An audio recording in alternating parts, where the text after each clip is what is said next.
This is a test of the emergency broadcast system. This is only a test. Yo, what is going on? Welcome back to another episode of the Supervillains Podcast. The podcast where even if you're a superhero, you're a villain to someone. And we are in episode 32.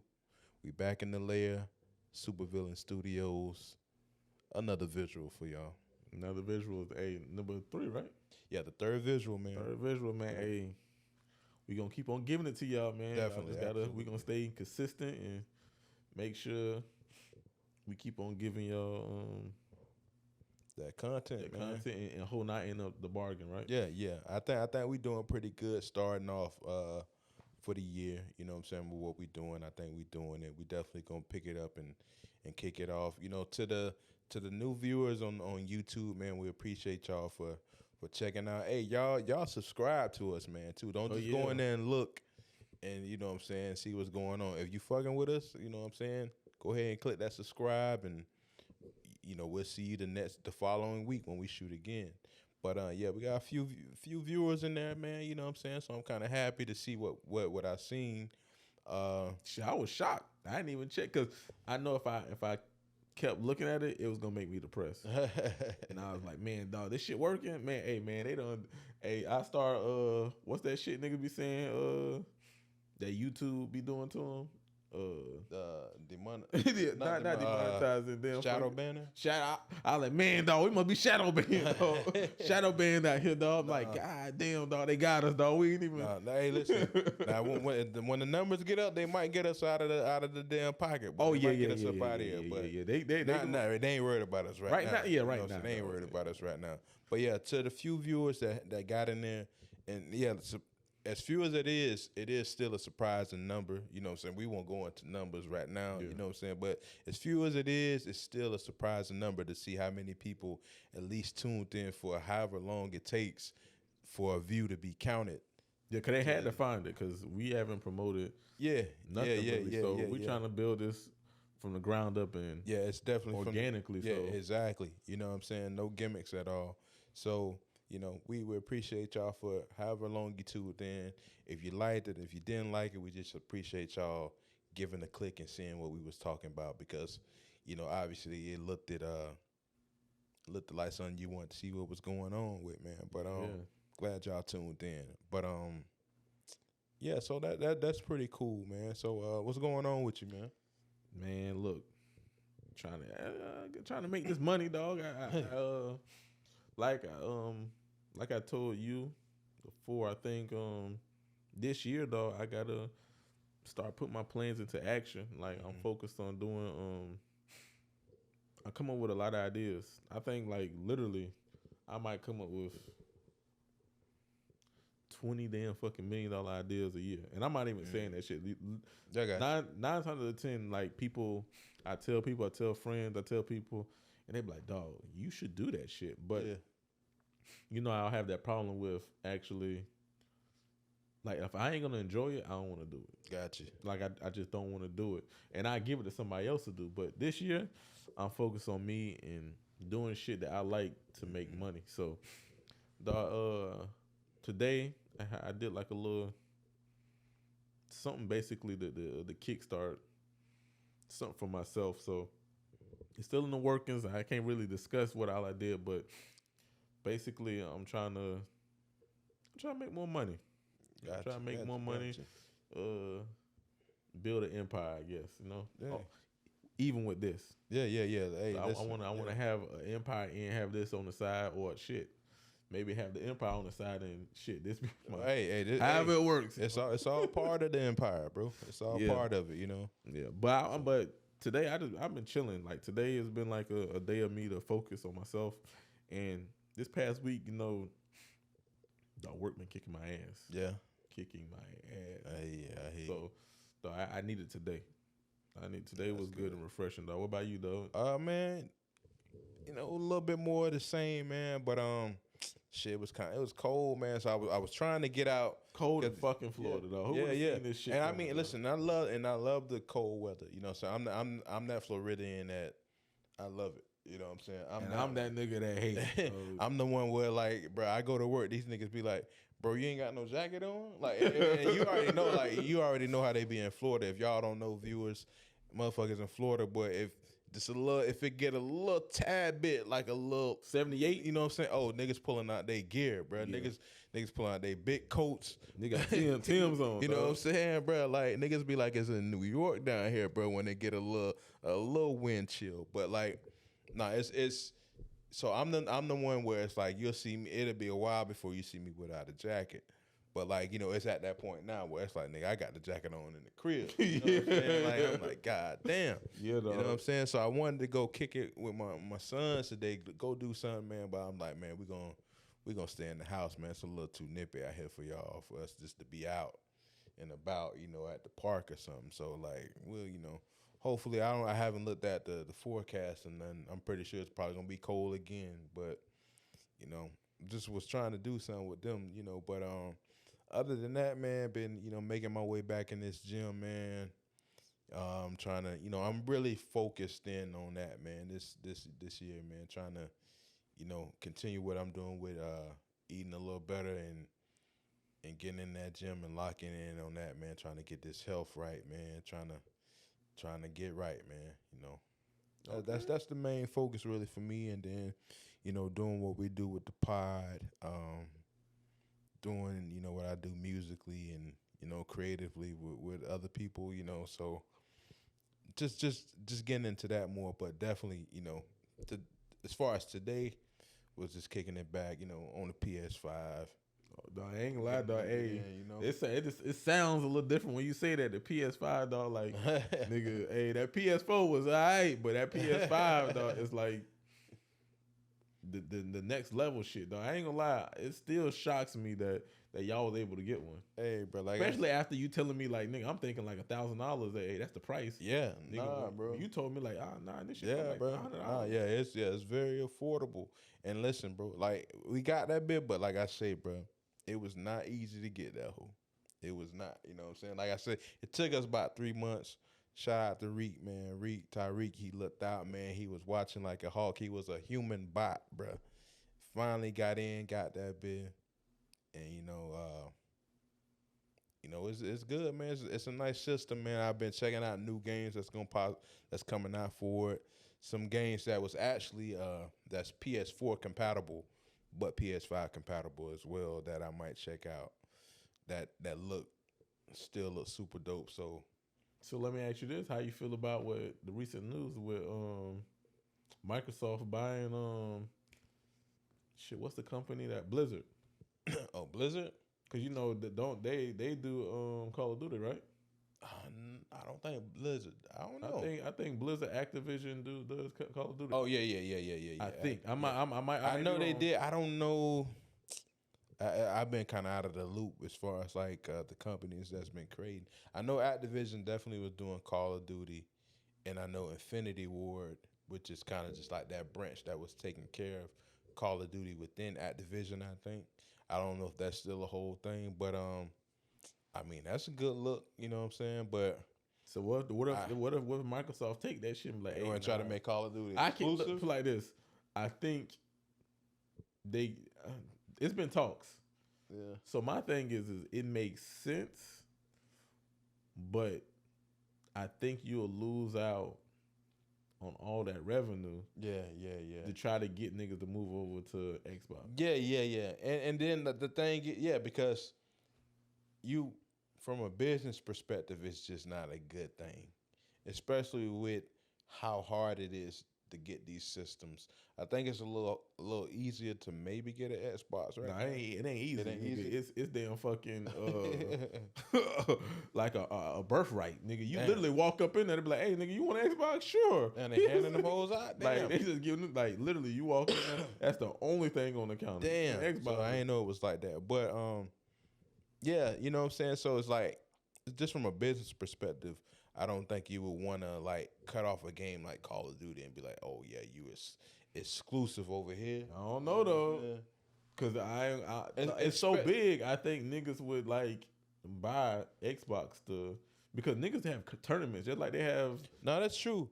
But the whole talk recently also has been cross platform compatibility online. I think that's just a fucking dream.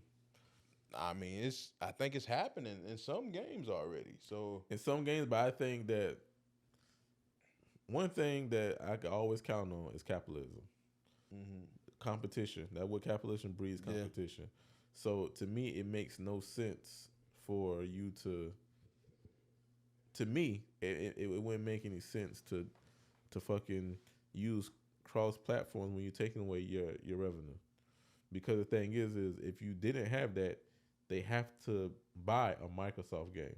But if I only had to buy one game and I could play it on any platform, that's defeating the purpose. Less revenue for you, or that's revenue that you have to split with another company. Yeah. So to me, I think it's a dream because let's be honest, dog. These companies, they don't want to work together. Like Burger King don't want to damn merge with McDonald's. Yeah. Hell, fuck no. They want, hey nigga, you make your Whopper, we're gonna make our Big Mac. I feel you on that. Yeah, but and you like kind of almost need it too. Yeah. But like I say, it's been talks, man. So we'll see what they do. And like I said, some games I'm not familiar with the ones that are, but they're okay. Yeah, you good? But yeah, it's games that's definitely already doing it. You know, so like we'll see what they're doing, man. Hopefully they don't make Call of Duty something that's just exclusive to like Xbox, because I plan on eventually getting back on there. You know what I'm saying, and getting some kill streaks up, you know what I'm saying, doing my thing. Goddamn, I used to be nice in them streets, boy. Been a minute though. Would you let your son play it? Your son play Call of Duty? Yeah. Say they want to play at 7. At 7? Yeah. At 7 years old? Yeah. Shit, man, I was playing a lot of stuff at that age, bro. So world changed since you've been 7 years old. Yeah. I mean, they ain't playing online. So what? But why they can't play online? Oh no, that's where you're gonna come across a lot of stuff. You know what I'm saying? So at what age can they play online? Because you have to remember. Think of it like this, and you might not have experienced it yet, but you will. My kids are a little older than your kids. Yeah. So my oldest is 7, my 7, 6, 4, and 3. And your son's a 3? They're 4. Just 4. Turned 4. Okay, they just turned 4. So one thing I noticed is that things that like we had to adapt to is literally ingrained in their lifestyle, because we never thought of Alexa. So So for Alexa, to us, Alexa sometimes is more of an inconvenience than not. For them, it's just a part of it's a part of their life. So they look at it like, oh shit, I need to talk to Alexa. Same thing, it goes to video games.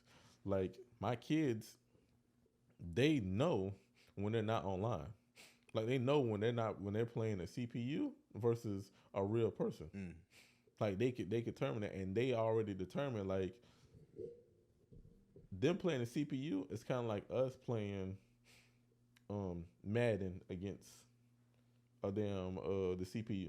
Yeah, like you just ain't gonna do it. Yeah. I guess no. For me, it's not necessarily. It's more so because like I don't know if I would want them to get to say if I let them play Call of Duty early at 7, like as far as like who they could come across on the game that early, that might be a little too early for me. So if you said no headsets, but like you still hear them, you can hear the niggas through the TV, but you can't talk back. Can't talk to them, but the TV. Yeah. I'm just saying. I'm just playing devil's advocate. I'm not gonna lie to you. Me, and this might sound even crazier than what you're saying. My kids will shoot a real gun before they ever shoot a fake one. Just in my wisdom. Gotcha. Because my kids, I want them to show. I want them to know how important a gun is. I don't want them to think guns are toys. Yeah. Because if they have that mindset, I think it's gonna continue. So basically, like kids finding guns, they play with them in toys because they see them all over the world. Like my kids don't play with water guns. They don't play with anything that resembles a gun because I want them to know that, like, dog, a gun is powerful. A gun is not a toy. A gun is a tool. Right. So if you play with a bandsaw, nigga, you probably gonna cut your fucking fingers off. Right, right. I want them to think the same way they think about that bandsaw as they think of that gun. Nigga, Right. you play with this gun, whereas I don't want them to be like, oh, what's this? And look down the barrel and shit like that. Because a lot of people, they get, and they point at each other. They think it's a joke. And they don't point it at, like, for instance, that girl that died in Orlando, I think her son killed her. She was on a Zoom call or some shit. Like, you remember that? Yeah, I remember. She was on a Zoom call, and I think it was like a 3-year-old.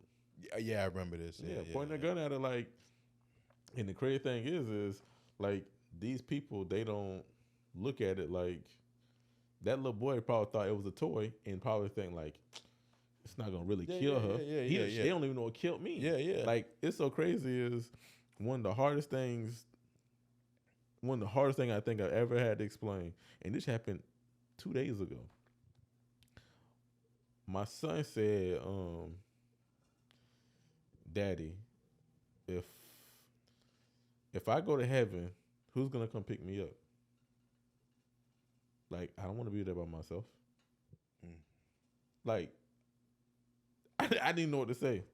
Like, literally, like, I was like, at first, I was like, because my son, my youngest son, he one of them kids, dog.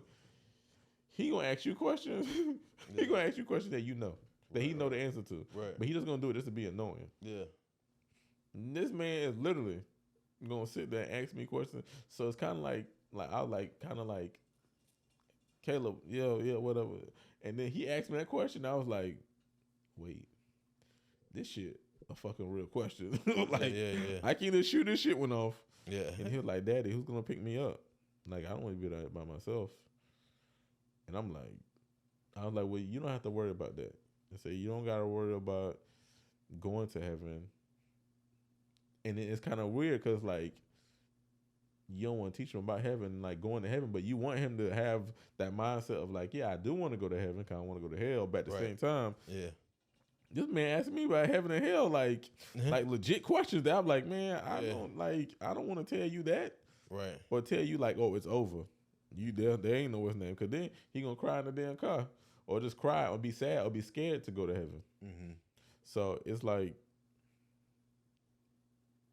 damn, they just ask you questions that like, damn, like, and it's kind of crazy. All this did like a whole damn fucking all around the world. But basically, I was just saying all this is that certain things that our kids are ingrained in, and they're gonna want to do stuff.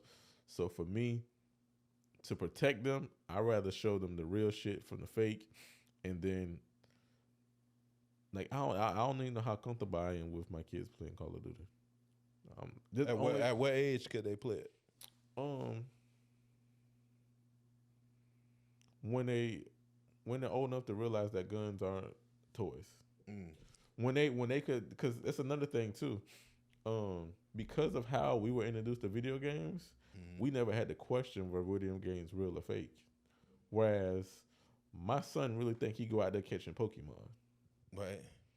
Because he's literally going out there and he sees a make-believe Pokemon virtually. But in his mind, he don't know what virtual is. So in his mind, it's as real as you and I. He want to be, no, when your son tell you he want to be a Pokemon trainer, that's not like him, like us saying we want to be a fucking a damn fucking Power Ranger. Right. Because we seen on Power Rangers and we were like, but in real life, we knew no monsters grow 30 feet tall and shit like that. Whereas these niggas seeing Pokemon, this motherfucker. But it just different. And to me, I think it's dangerous for us to damn, like we have to kind of protect the innocence in our children, and we also got to nurture like their minds and not let them go too far on the perception of their reality, because their perception of reality is way different from what ours were at that age. I mean, I guess for me, I guess that's how it would depend on how connected you stay with whatever they're doing. You know, like I see where you're coming from, but let me ask you, like, how long was it before you felt like you knew that guns wasn't toys when you were coming up? when I was like 20 something. It took you that long to realize that? Yeah, that you just don't like. No, like I knew guns shoot bullets and shit like that, obviously. But I'm just saying that how, like, for instance, I didn't stop. You know how you look back on some of the things you did when you were 18 or 20? You was like, bro, dog, this shit could have went left and affected so many different people, right? So I've owned a gun when I was not too far out of high school. I owned a gun.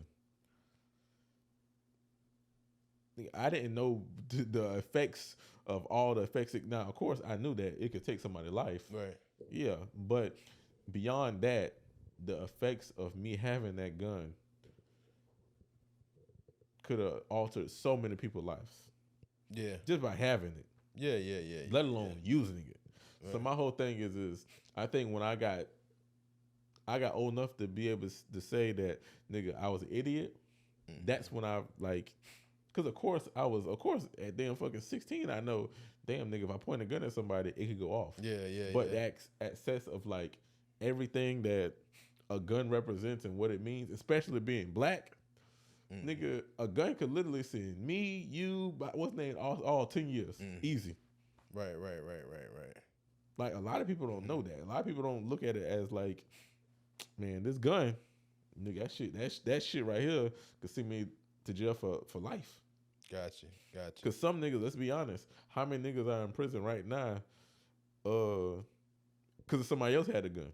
Yeah, they didn't even have a gun. I know somebody who literally went to prison because somebody else had a gun and he got a ride from a person who committed something with a gun.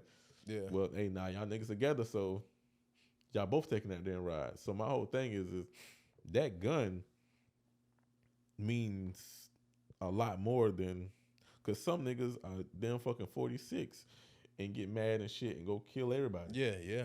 No, that's true. Now I feel you on that. And that's, for me, that's like a whole different level of it for me.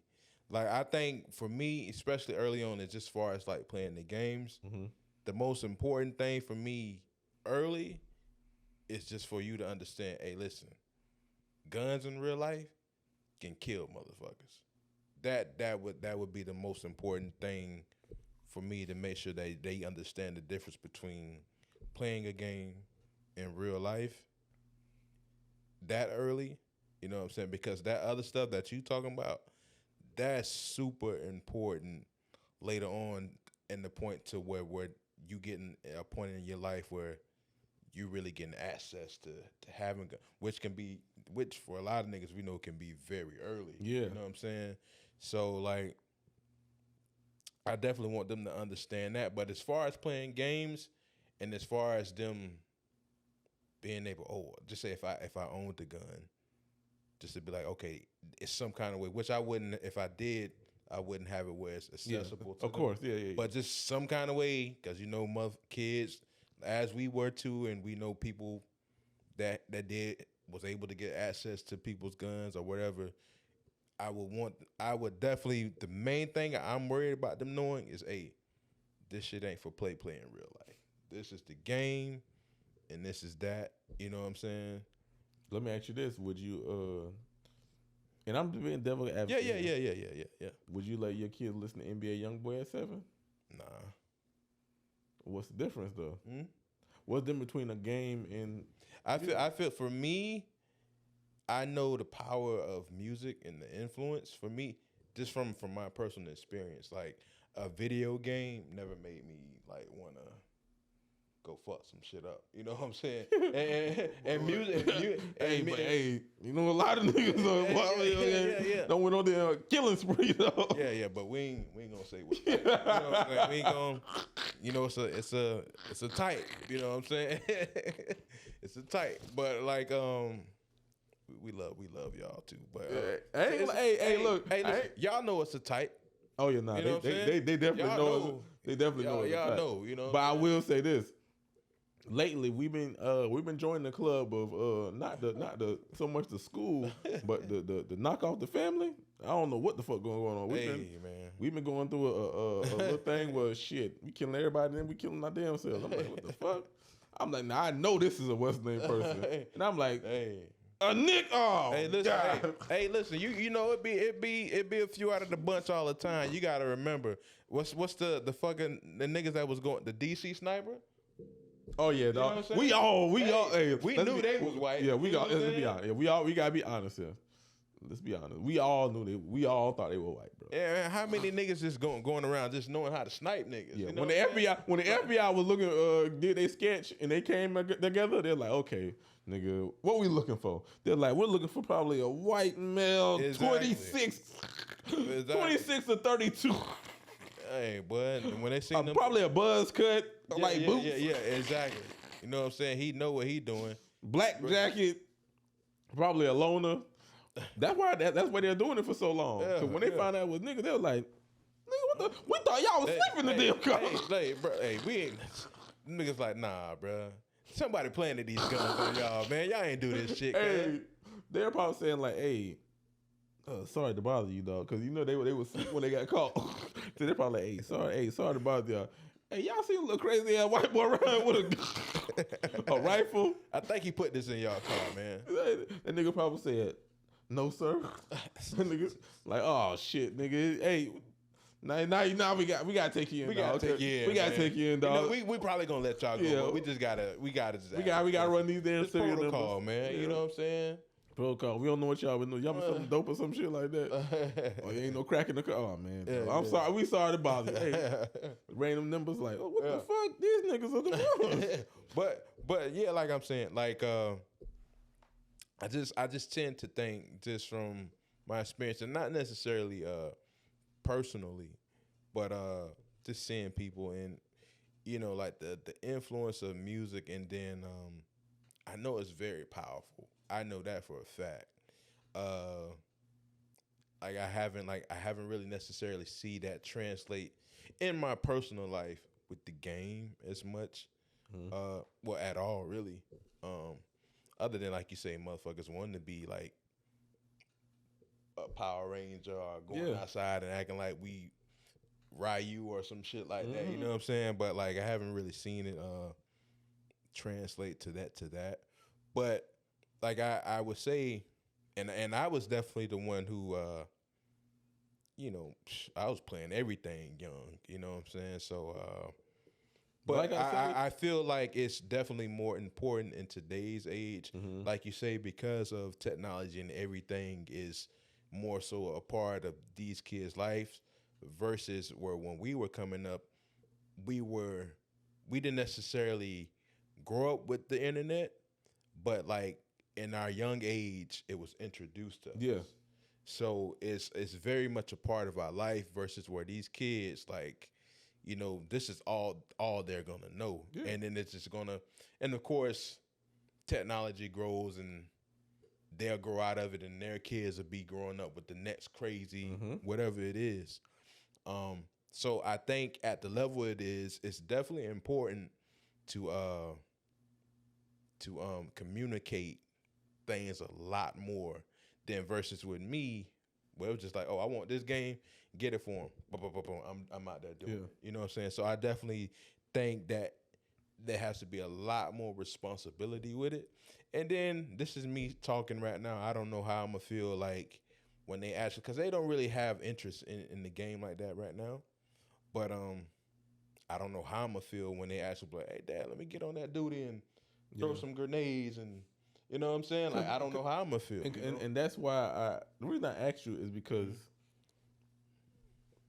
I feel like there's no. It's so crazy as we always say that the generation behind us, or this generation did this. Whereas if you look at it, if you think about it, there's no rule book on how to raise a kid in a generation that you're not part of. So it might be a little easier to have children when you're younger because you're somewhat familiar with that. Exactly. So like, and I don't even mean to cut you off, but like sometimes when I'm looking at, because when we young and we in high school and we see a girl get pregnant, we be like, damn, she got pregnant already. Mm-hmm. Like, I can't tell you how many friends that I seen who got pregnant early, and I've seen some of them get pregnant early. I'm talking about 9th, 10th grade, and it's super successful right now with businesses and all that. And they sons look grown as fuck with mustaches, and you know what I'm saying? And sometimes I look at that shit, well, versus when we were young, it was like, damn, man, it's gonna be tough.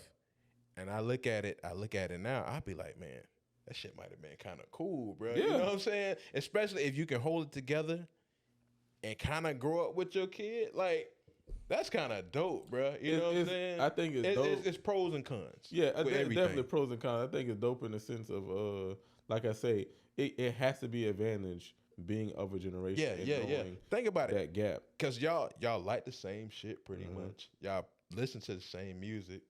You know what I'm saying? By the time my kids really start playing games, I'll probably be done with it versus what we probably would have been on that shit together. You know what I'm saying? So it's like, it's definitely some pros and cons, but it's definitely some cool aspects to it now. Like, I mean, I got one homie, she got 3 daughters. And I think one of them's about to graduate this year. And it's just sometimes it's just cool to see even the photo op. I'd be like, damn, they kind of look like sisters. Yeah. You know what I'm saying? Like, damn, they look like brothers. Like, so some like, I got one homie, shout out to Antonio Maldonado. He got a son. His son pulled. It's funny to see the caption where they say, my son pulled up on me with his lady.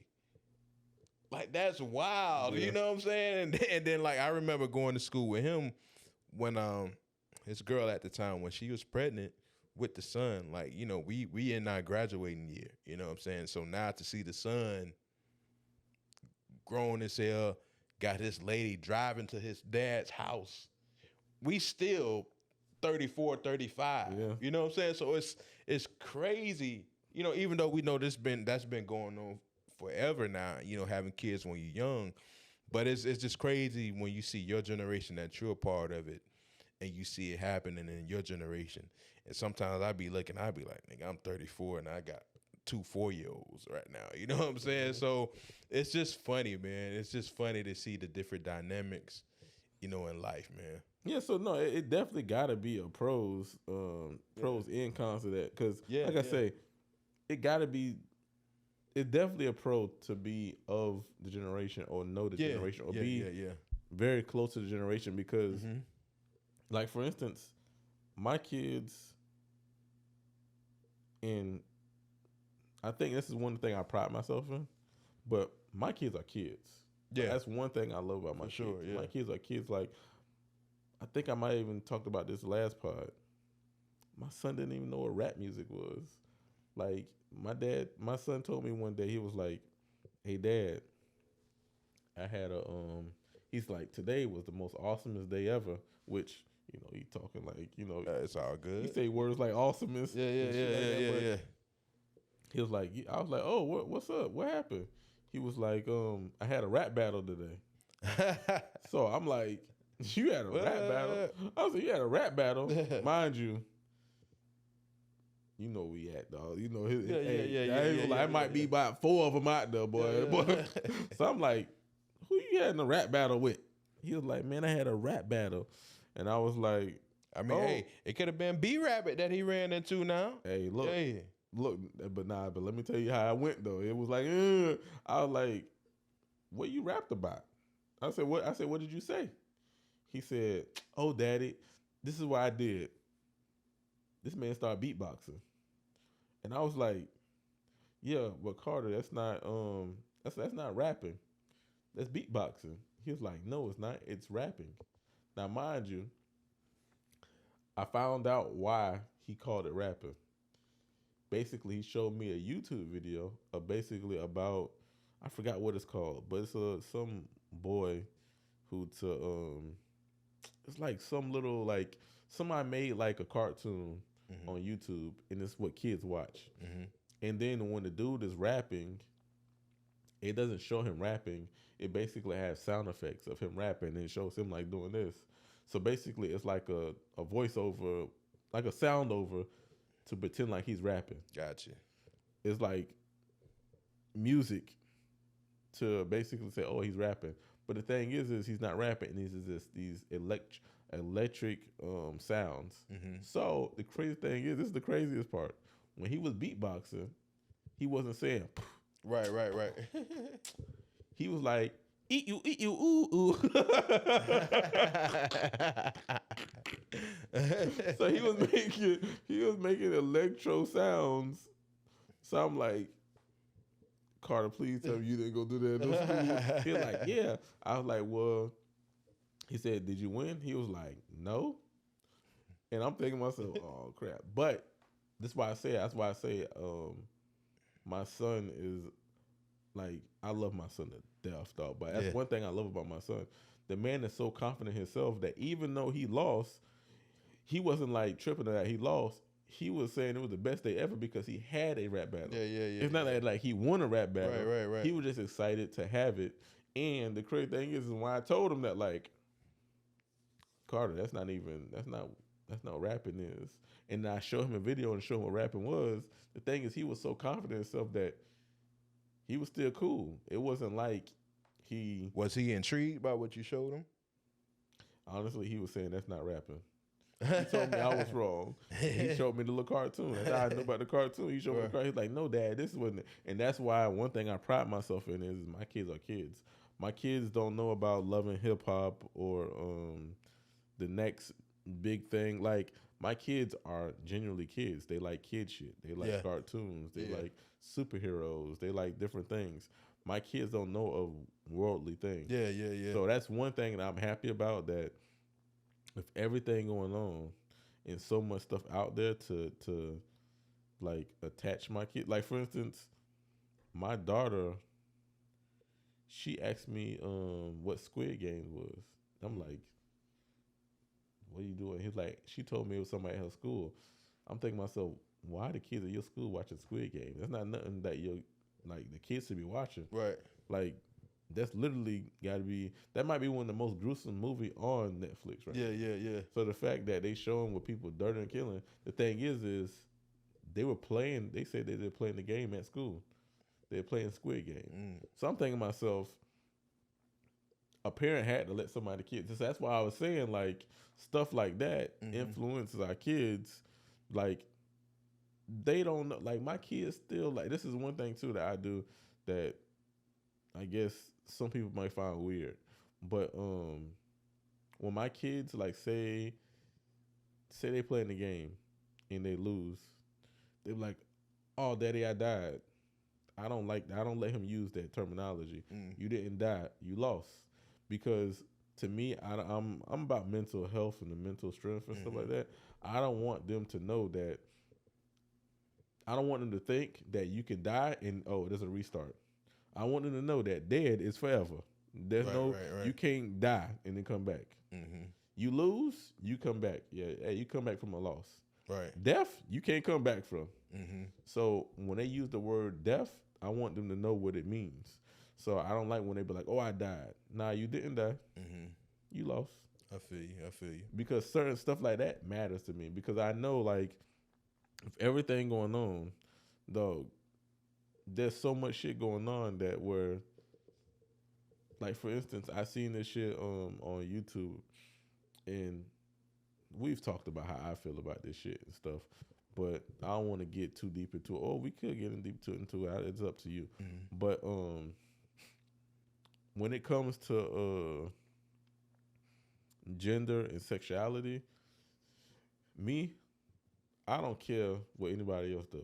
Like, if you want to be with a woman or you want to be considered a man, a female, what's the name? I don't care. I would respect you. Do I subscribe to it? Not necessarily, because, like I say, it's not something that I hate or that bothers me. It's only one thing, and the only thing is I'm based in logic, and my logic tells me that there's more women on this planet than men. So if a man told me they feel like a woman, that's a lot of fucking different women they could feel like. So to feel like a woman, it's there's not such thing as feeling like a woman because a woman could feel anything. A woman could feel like they want to wear khakis, dress shoes, and a bow tie, and then you got women who want to dress up in sundresses and be real girly. You got some women who dress in all fucking black and they goth. Right. You got like there's so many aspects of different women. There's women who like dressing like dudes and rocking with Timbs and with a beard, but they still identify as a woman, but they got hair on their face and stuff. So there's so many aspects of being a woman. Like, to me, it's crazy for a person to say, oh, well, I feel like I'm a woman inside a man's body, when anybody could be a woman. Like, that's like me telling you I feel like an apple. Right.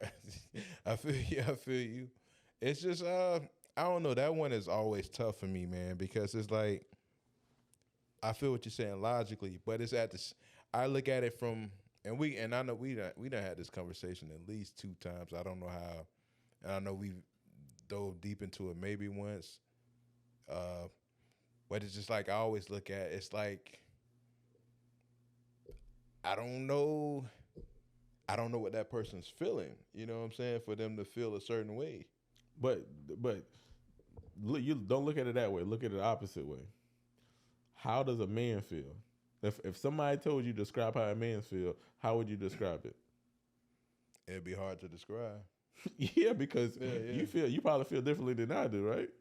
Like I guarantee you, we have the same body parts, we have everything, but me and you feel differently about being a man. Cause there's some men that do certain shit that we wouldn't do, and there's some shit that we do that some men ain't down with. Yeah. So my whole thing is to feel like a man, like nigga, feel like a man isn't like shaving or fucking taking out trash. So it's definitely a wide spectrum. Yeah, that's like sure. So my whole thing is forget about what they feel like. How do you feel as it? And then tell you. So if somebody who was born with an XY chromosome said, "Oh, I feel like I'm a man in a woman's body," and they said, and then you would ask them, of course, well, how do you feel? Or I would guess that you would ask them, and then they would say, what would they say? Like, what could a person tell you to make them feel like? Because let me ask you this, and this is why, another reason why I say that I don't subscribe to it is because it's a slippery slope. What if Donald Trump woke up and said, I feel black? No, I feel you. No, listen. How does it? Hey, there's so many black people. How does it feel to feel black? I feel you. I definitely feel you. I know exactly where you're coming from. There's not one thing somebody could say to feel black. Tell me, give me a black experience that is universal.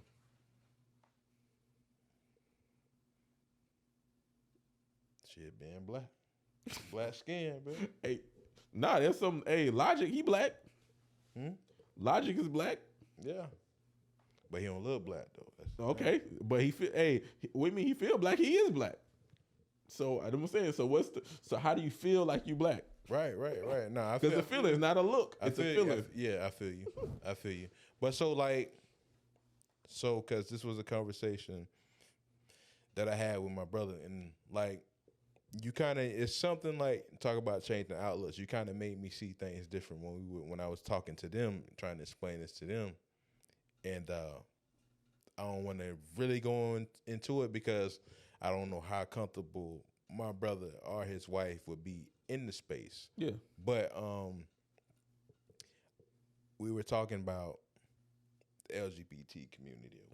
You know, let's just say my brother was looking at Eternals and he saw something that he didn't expect from an actor. Okay, yeah. That he like, you know what I'm saying? Yeah. So for me, I was like, but he's just being an actor and acting out life. Yeah. You know what I'm saying? And he's like, nah, man. You know what I'm saying? Like, so I was like, okay, so we got into the conversation, a deep conversation, and I can't really, because like I said, I don't want to expose the conversation, but what I posed to them is something that you always pose. And I was like, okay, what makes you like the color blue? Yeah. He was like, I just like it. I was like, why? It's like, you can't explain it. Can't explain it. The dopamine, literally, Right. dopamine's flow in your brain. Right. You can't control the flow of dopamine. Right. To some aspect, can't we apply that same logic to feeling like a woman or a man? Right? Nah, because it's the reason why you can't is because feeling like a woman or a male is if you describe a feeling, that's a man-made construct. So you can't tell me how it feels without saying that's something that we created societal. Like, for instance, you can't say, I like pink. Well, now, man made pink a female color. That's not a thing. That's true. But at the same time, if whatever you feel like, it just in your mind, if you knew nothing else, right? Yeah, if you knew nothing.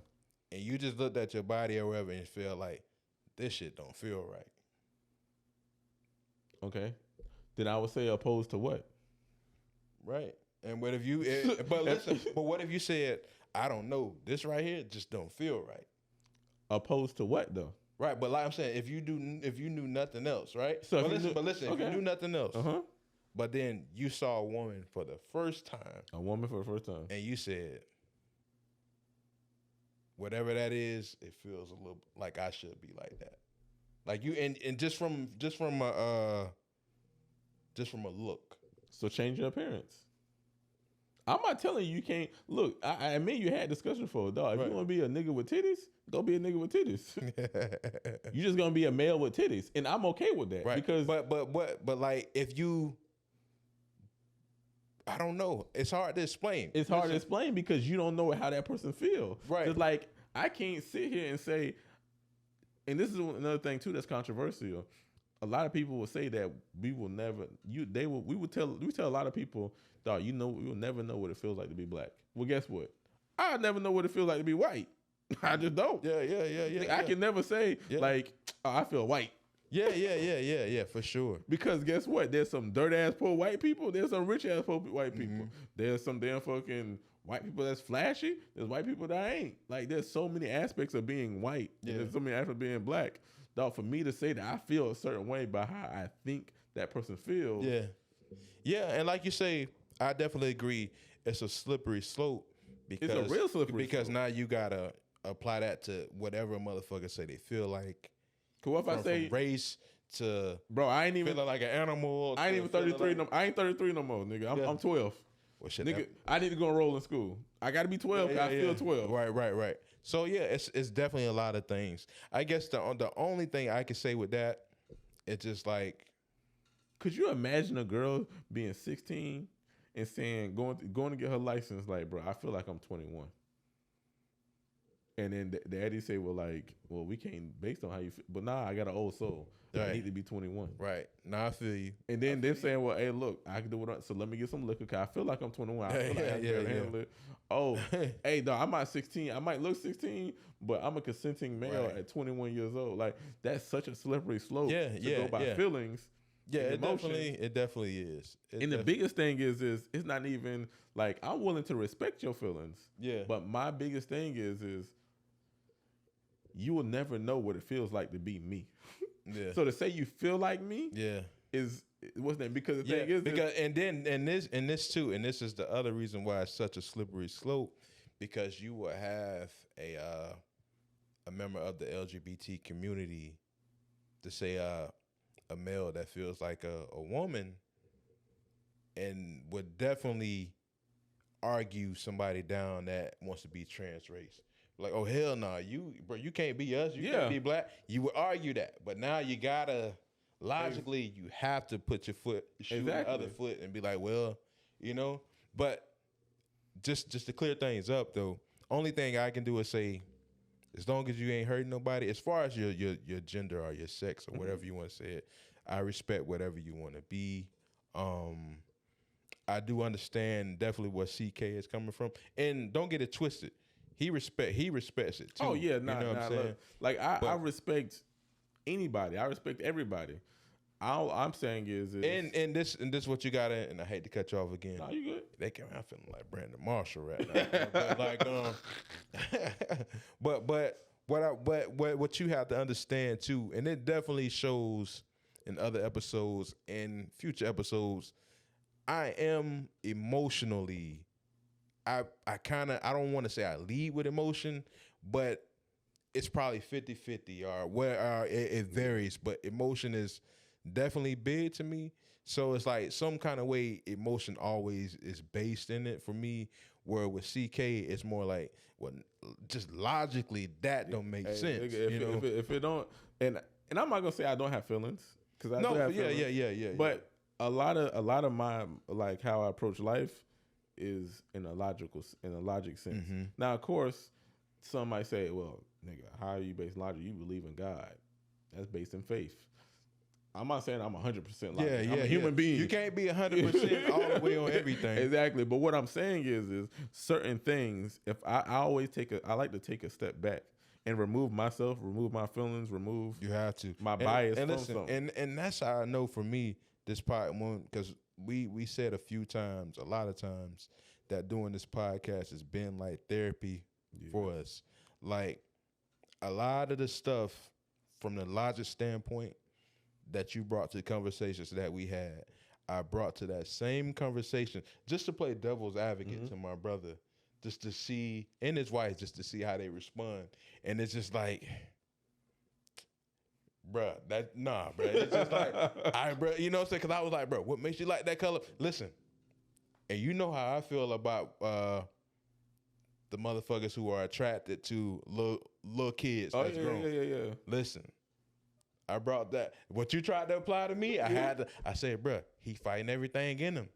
Yeah. You know what I'm saying? And them niggas was like, man, fuck, you know what I'm saying? Now, they ain't go extreme as me where I'm like, hey, get him up out here. Get up out here. But, you know, it's like, listen, man, like, shit is crazy, bro. No, you know what I'm saying? And, like, but when you have this conversation, it was such a good conversation, bro. Yeah. Like, conversation is a beautiful thing, man. I'm telling you, bro, and that's why I say, like, if we could, but if we just knew a whole bunch of fucking people, bro, I think our podcast would be damn fucking guest based, bro. They have conversations with other people it who definitely aren't like listen, us, bro. And once we do kind of start dwelling into that, you know what I'm saying? Like, I know for sure my cousin Marlon, that's the lawyer, he definitely wants to come on. Oh yeah. Like the lady at my job, Eileen, that I work with, who's a older lady, but very smart, very has opinions, but she loves conversation. Yeah. You know what I'm saying? Christian woman, but just loves conversation. She would be so dope on here. But she damn near like, it's like the conversations we have here, it's kind of like some of the conversations that we get in at work. Gotcha. And so, you know, talking about generational different things and gaps and what's different, what's better that this generation is bringing versus this generation back in the day. Good conversation. So she would be dope. And it would be a switch up because I don't think anybody would ever really think of having someone of a future of her age. Not to say that she's good. She's, like I say, she's smart, but nobody would see that coming. You know what I'm saying? And she would bring a dope conversation. And she's funny, and you know. See, and that's why I like to have. That's why I like to, like you say, this is therapy for me because one thing that I like about how we do things, for the most part, bro, we'll touch any topic. Yeah. We'll touch it, and you already know me. You know, I'm the. Listen, I roll in logic, but I'm also the wild one though. I'm the one who be like, hey, nigga, cancel me, nigga. But at the same time, like, I just like having good conversation, and I like approaching stuff from a different perspective and taking a step back. Like, my favorite word, I'm gonna get t-shirts made about perspective, bro, because that's my biggest thing. I love talking about different perspectives. And when I talk about race, gender, and all that, man, to tell you, dog, nigga, sometimes, boy, I be like, Hey, I be from left field. Niggas be like, oh, nah, there's no way you believe that shit. Because for me, like I say, I like to take a step back. I like to remove myself and my opinions and my feelings and how I feel about things. Because certain things, like, for instance, I'm not no damn molester, compassionist. I don't be going around and be like, oh, nah, he don't deserve it. But what I have beliefs and have to stand behind those beliefs. Mm-hmm. Like, for instance, I don't believe in the death penalty. I just don't. I feel like a lot of people are hypocrites. There's some people on one side of the aisle that will say, bro, they're not pro-choice, they're pro-life, but they be the same people who vote for a judge that be sending niggas to death or live in a damn fucking state where the death penalty, they be lighting up old Sparky left and right. Whereas me, I feel like, bro, if I ain't gonna take this life, I damn sure ain't gonna take this life. A life is a life. I don't care if you don't kill your whole family. I don't care if you kill some kids. I can't take your life. God, when you get up there to God, hey, yo, that's between you and him. But for me, how I look at it is, bro, why would I take your life and also say I'm a Christian? So I'm telling you that, bro, I don't care what you do.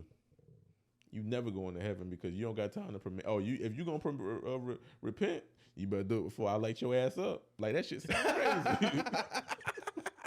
But for real, that shit don't sound crazy, dog. Hey, I get what you're saying, man. No, but really, dog, like for real though, that don't sound crazy. Like me telling you, like, nigga, I'm a Christian and I believe God can save your soul, but nigga, you better hurry up.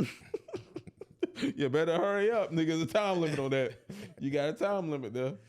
Like, that shit sound crazy. And then on top of that, imagine I say that, and then I say, nigga, you having abortions, bro?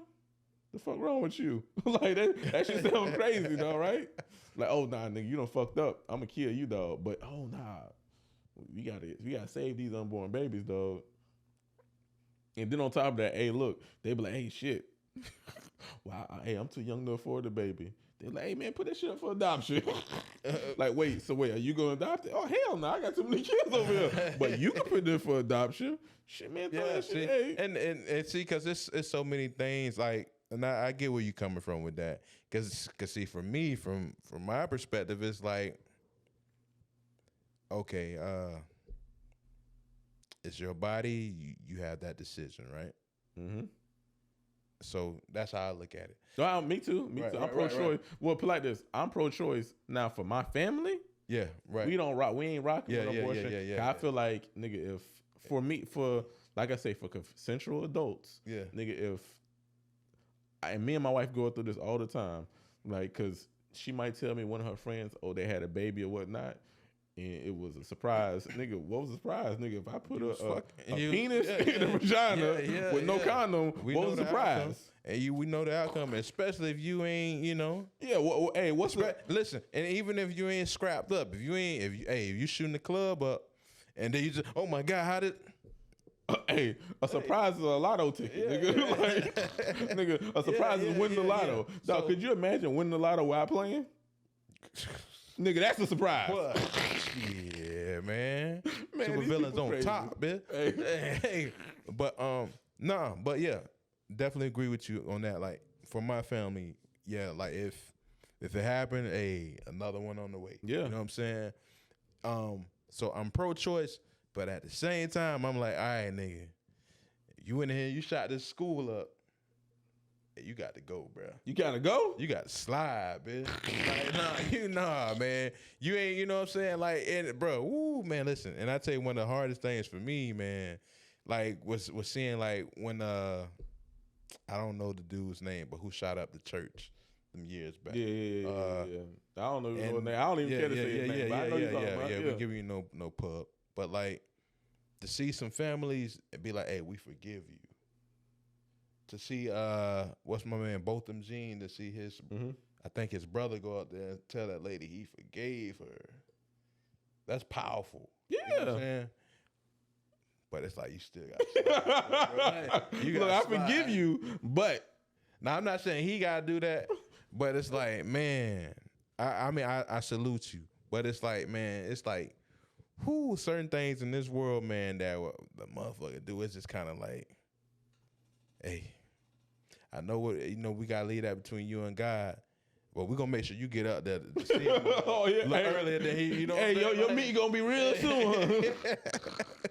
And I hate to even talk like that, man, but it's just like, you know me, man, especially like your judgment coming soon, huh? Yeah, and when like that innocence, I'm big on that.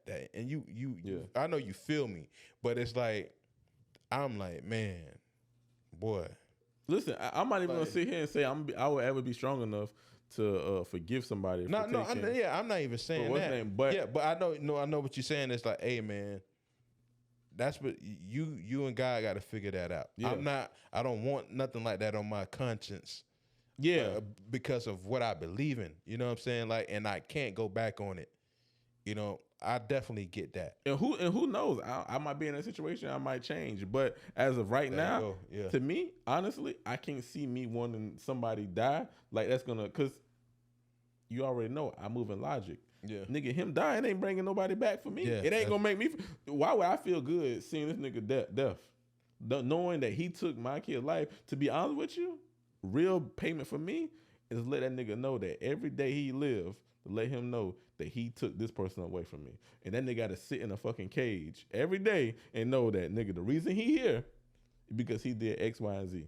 Whereas, dog, you going laying down on the damn a cold table and peacefully going to sleep and never waking up. Let me ask you this. Whether they be like, hey, you can handle that. I can handle, I ain't killing nobody. Nigga, I ain't gonna lie. Look like this. Look, let me ask you this. Look. I'm gonna get it back in blood. Let me ask you. I will tell you this. Good. I will tell you this.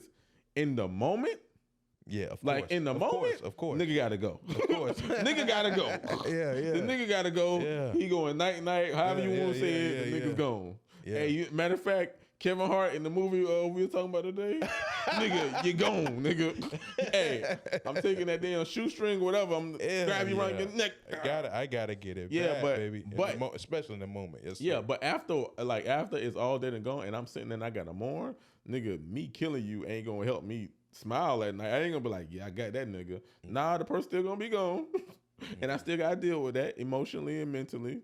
And it, like, but me saying like, I ain't gonna be like, but I killed that nigga. Like, I ain't gonna be at night like, I miss my baby. I remember his name. Yeah, but I got that nigga though. That nigga gone too. Nigga, because at the end of the day, and this is why I say I'm built on logic. At the end of the day, unfortunately, what we have to realize as people is all these people say mental health and all this shit. Dog, we all got mental health. Every human fucking being, every being on this planet, there's an animal, whatever you are, dog, you got some type of trauma that was passed on to you. Whether it was your mama making you grow up too fast, your fucking dad not being in your life. Like, there's so many damn elements. Shit, being fucking rich and niggas thinking that they can just throw money at you and thinking that what means love. Like, there's so many people that's mentally fucked up for different reasons, right? Because there's not such thing as a raising a child perfectly. There's not such thing as that. That don't exist.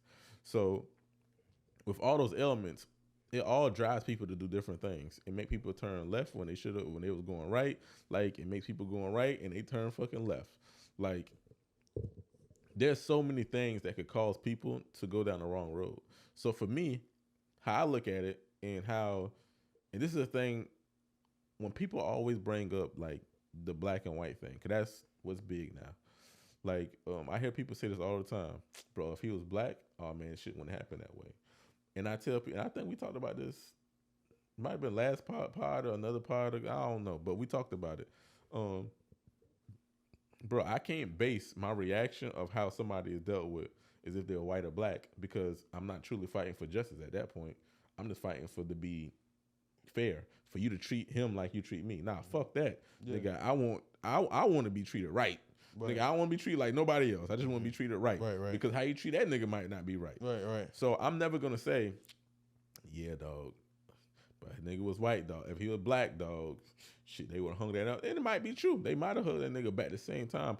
I'm not going to be like, oh, that nigga should get punished because if he was black, he would have got punished. I can't rock like that. Yeah. So if me saying that, I said that to say this. When it comes down to judging somebody, damn, I kind of lost my train of thought. But when it comes down to judging somebody, right? I feel like as people, we tend to we'll look at somebody who's black, right?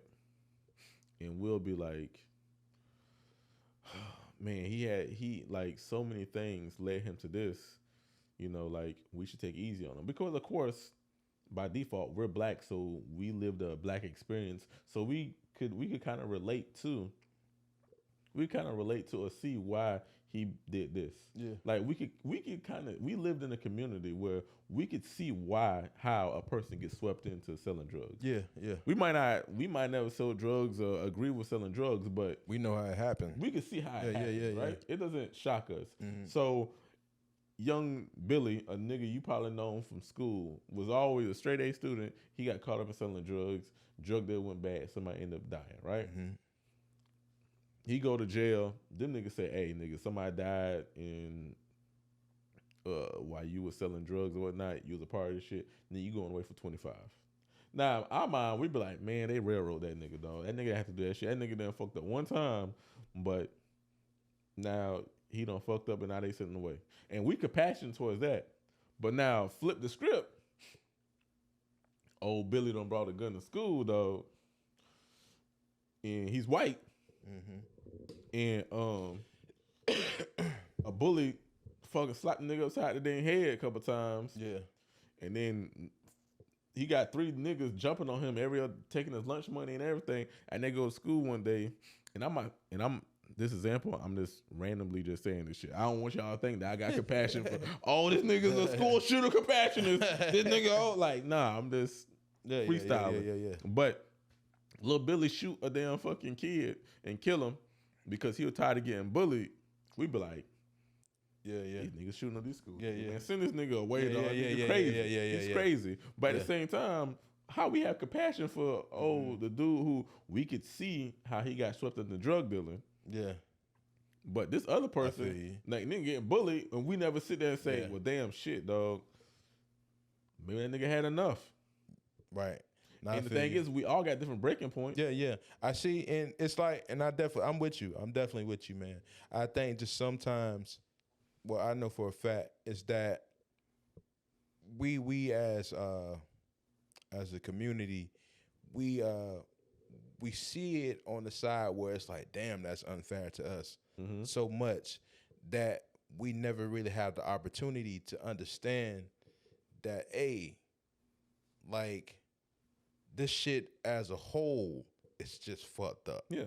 So we only see it from the standpoint of, damn, man, like, they keep doing us this way, where, like, it's just fucked up all the way around. And so it's so bad, not to cut you off, it's so bad when they get it right, we still fucking complain. Yeah. Like, when they get it right, we like, bro. Mm-hmm.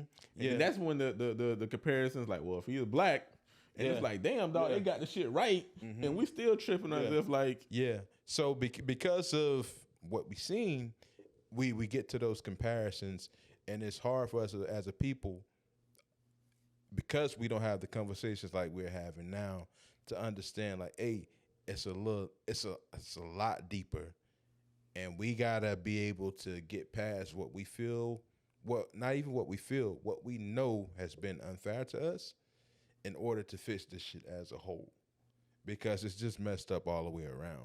You know what I'm saying? Think about the OJ situation, bro. We seen the documentaries, dog. The black community, dog, wanted OJ to get off just because of Rodney. No, because Rodney King. Because Rodney King happened, and they was like, "Oh, nah, y'all niggas we gotta get a win. Yeah, we gotta get a win. We gotta get a win." So it's like, think about that shit, dog. Think about all the evidence against this nigga, and I'm not gonna say he was guilty or not guilty, because in the court of law they found him innocent. So I don't know. But hey, look. And I don't need OJ popping up on feel like I ain't gonna lie. I ain't fucking with the juice like that. All I'm saying is the evidence, it looked damning. It looked damning. But, hey, he was found innocent. But look at that situation. Look how many people looked at the evidence and they believed he did it. Yeah. And they were like, oh, shit, nigga. Fuck that shit, dog. Mm-hmm. He get off because y'all look what y'all did to Rodney King. And the thing is that's cool and all, but at the same time, if we don't stand for anything, like we have to stand for something. Yeah. There have to be something where we be like, okay, you know what? We can all agree on this shit. Because the thing is to me in the courtroom, and you already know this is my passion area right here. Mm-hmm. You know, that courtroom is what I'm passionate about. That police brutality shit, that shit might be damn fucking crazy and niggas dying left and right. Well, the numbers say niggas ain't dying left and right, but niggas are getting killed by police officers. That may be a thing. But a lot more niggas are damn fucking getting railroaded in court. And that's what I care about. I care about niggas getting railroaded in court because I feel like in the court system, there's no compassion. They look at us like we just a dude. And my whole thing is the only way to change that is to get more people that look like us in the courtroom. Mm-hmm. Because then we can have compassion for people who like come from where we come from. Because as you can see, like I just laid out the example, dog, we can see how Lil Billy got caught up in selling drugs. Yeah. But Lil Billy that shot up the school, we can't relate to that shit. Nobody. I don't know nobody. You know anybody? Do you know anybody that knew somebody that knew somebody that knew somebody that might have known somebody that shot up a damn school? Nah, not at all. How many people you know somebody that knows somebody that might have been a damn selling drugs? It's too many to count, right? Too many to count. So the thing is we can relate to that. So I understand how like all that shit, and we need more people like that to kind of relate to, because when you get these old white men who don't even know where we come from, ain't even been on that side of town. Yeah, bro, don't even know that. Hey, look, nigga, there's a flip lady over there on Ivy Lane. Mm-hmm. They probably know what a fucking flip is. Oh, hell nah, bro. They don't know what a flip is. They be like, what's bro, a listen, flip? You got some places, listen. Real quick shout out to See the Thing Is. Like I said, one of the members from one of the hosts from that show is from Evans, right? Yeah, she went to Evans. Yeah. She go to talk about the candy lady. They be like, man, what the fuck is a candy lady? You know, so they don't even have, black people in New York don't even know what that is. You know what I'm saying? So I know damn well a white man from anywhere don't know what that is. You know what I'm saying? And that's why I say, going back to when somebody say they feel like, nigga, the black experience ain't even, is damn near a southern black experience is completely different. Yeah. So imagine somebody say, I feel black. Like, nigga, which one? Yeah. Nigga, which state? Which state you feel like? Yeah. So imagine you feel like a man for which states? Right. So my whole thing is, this shit is crazy, and it's. I think it's safe to say, man, a lot of things are just deeper than our own experiences from where we come from, and we just have to be able.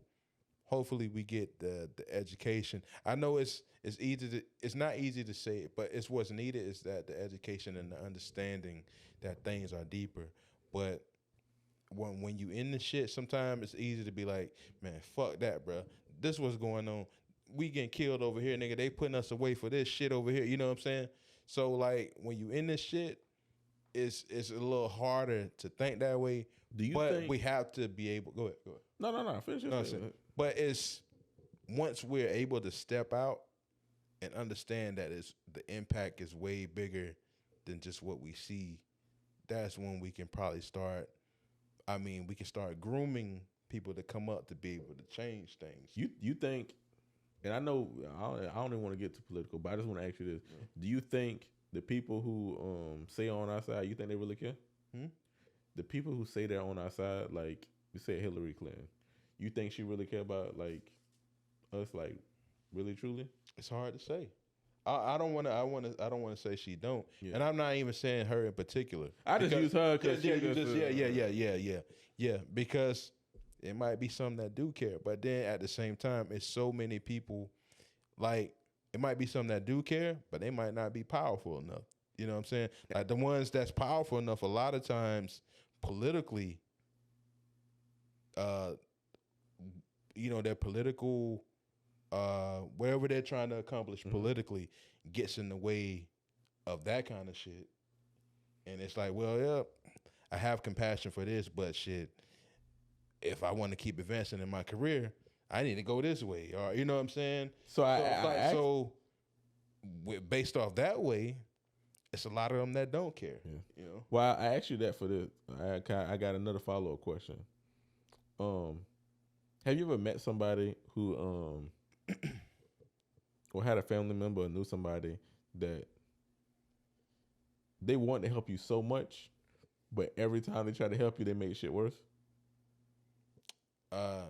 Me, not necessarily me. I don't think I've ever experienced that. I'm gonna say in any aspect. Have you ever had somebody like, for instance, when you worked at Crispus? Oh, you ever had somebody saying, a motherfucker that just got in the way? Yeah, that's got in your way, but their intent was to help you. Yeah. But they were like, damn, nigga, dog, you kind of fucked some shit up. Yeah. Nigga, I had an order and all this shit, but you came in here. Yeah. And then you made it take twice as long. Yeah, for sure. Yeah. So yeah, it generally happens to all of us. But the reason I ask you that is this: I think that some people want to help us so bad and be advocates, and they want to stand by us, that they actually hurt us. Because this is the thing. I already know I'm gonna get damn probably hate mail for this shit. But I think, and this is not, I don't want people to think that it's an attack on genders and stuff like this, because this is broad. I'm even gonna take it way left. But I think we got a problem, because I think it's an American thing. I think it's literally an American thing, and I think it's something that our culture breeds. I think we have so many options in America, we have to label fucking everything. Everything has to be labeled, dog. Everything. Nigga, fucking, everything is labeled. So we have to come up with a name for shit. So, for instance, now we got this thing with being a meta male. Is it a beta? A beta male, beta and alpha male, and an alpha male, right?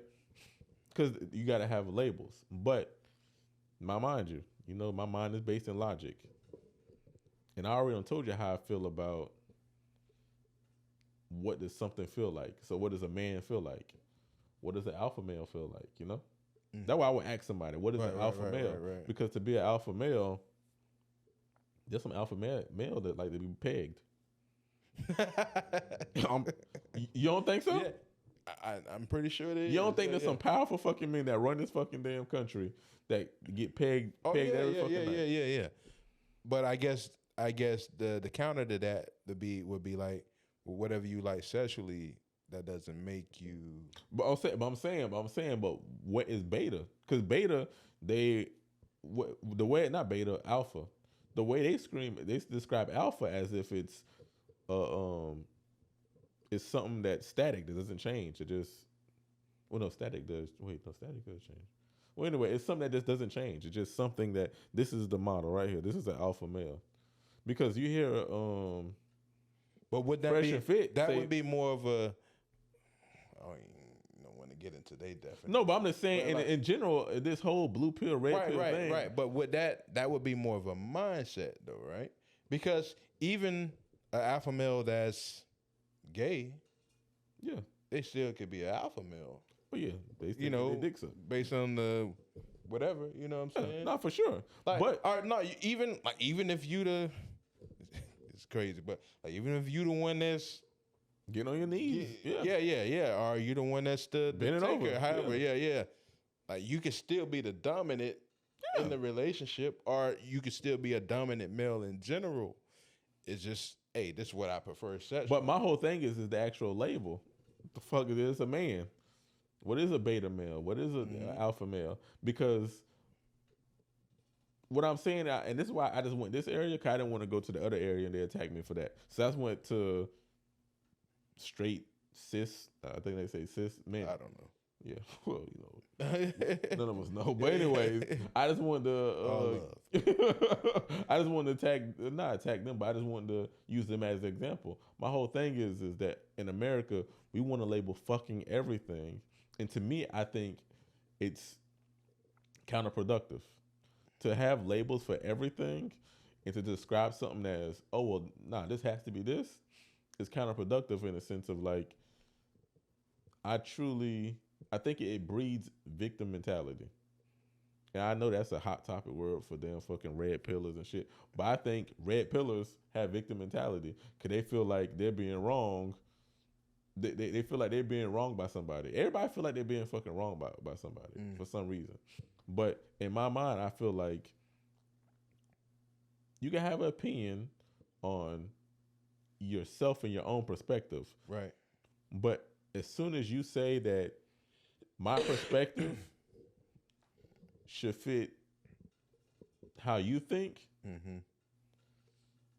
I think that's where you go wrong. Because me, I don't look. I think my perspective. Of course, I think my perspective is right because it's my perspective. But I'm okay if you don't subscribe to it. Yeah. Because a motherfucker, like, you can have the alpha male thing, and somebody could honestly just, and I don't really get into it like that. But I can see where in conversations where you're saying I'm this and this because I'm an alpha male because of this and that and this and that, and the motherfucker can be like, well, that's weakness because you know what I'm saying? Like, yeah. So they say, nigga, I'm a real alpha male, nigga. You sound like you a damn fucking little sissy. Yeah. So it's just like you say, it's all perspective, and like, and my whole thing is all these labels. Are counterproductive because what the fuck is it accomplishing? Yeah. Exactly. Like, think about it. Like, by me saying, and I got to go back over it. by me saying that somebody's a transgender a male, what does that mean?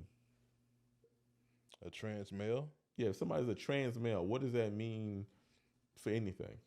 Like, what does that do for them? Being labeled a trans man, instead of being a woman who dress how the fuck she want to dress, has the body parts she fucking wants, has sex who she wants to have sex with. Me calling her a transgender man, what does that do for her? Right. I got you. But I guess from that perspective, it would help for, to say, like, someone that's a heterosexual man to kind of know what they're getting into. Right? No, because they would subscribe to their same gender. No. But a heterosexual man can find a transgender woman attractive. And if she don't be like, well, I'm a transgender. If she just come out and say, I'm a woman. No, but they wouldn't say that. They would. No, you're saying as if they're transitioning. If I was I use myself. Say I was born a woman, right?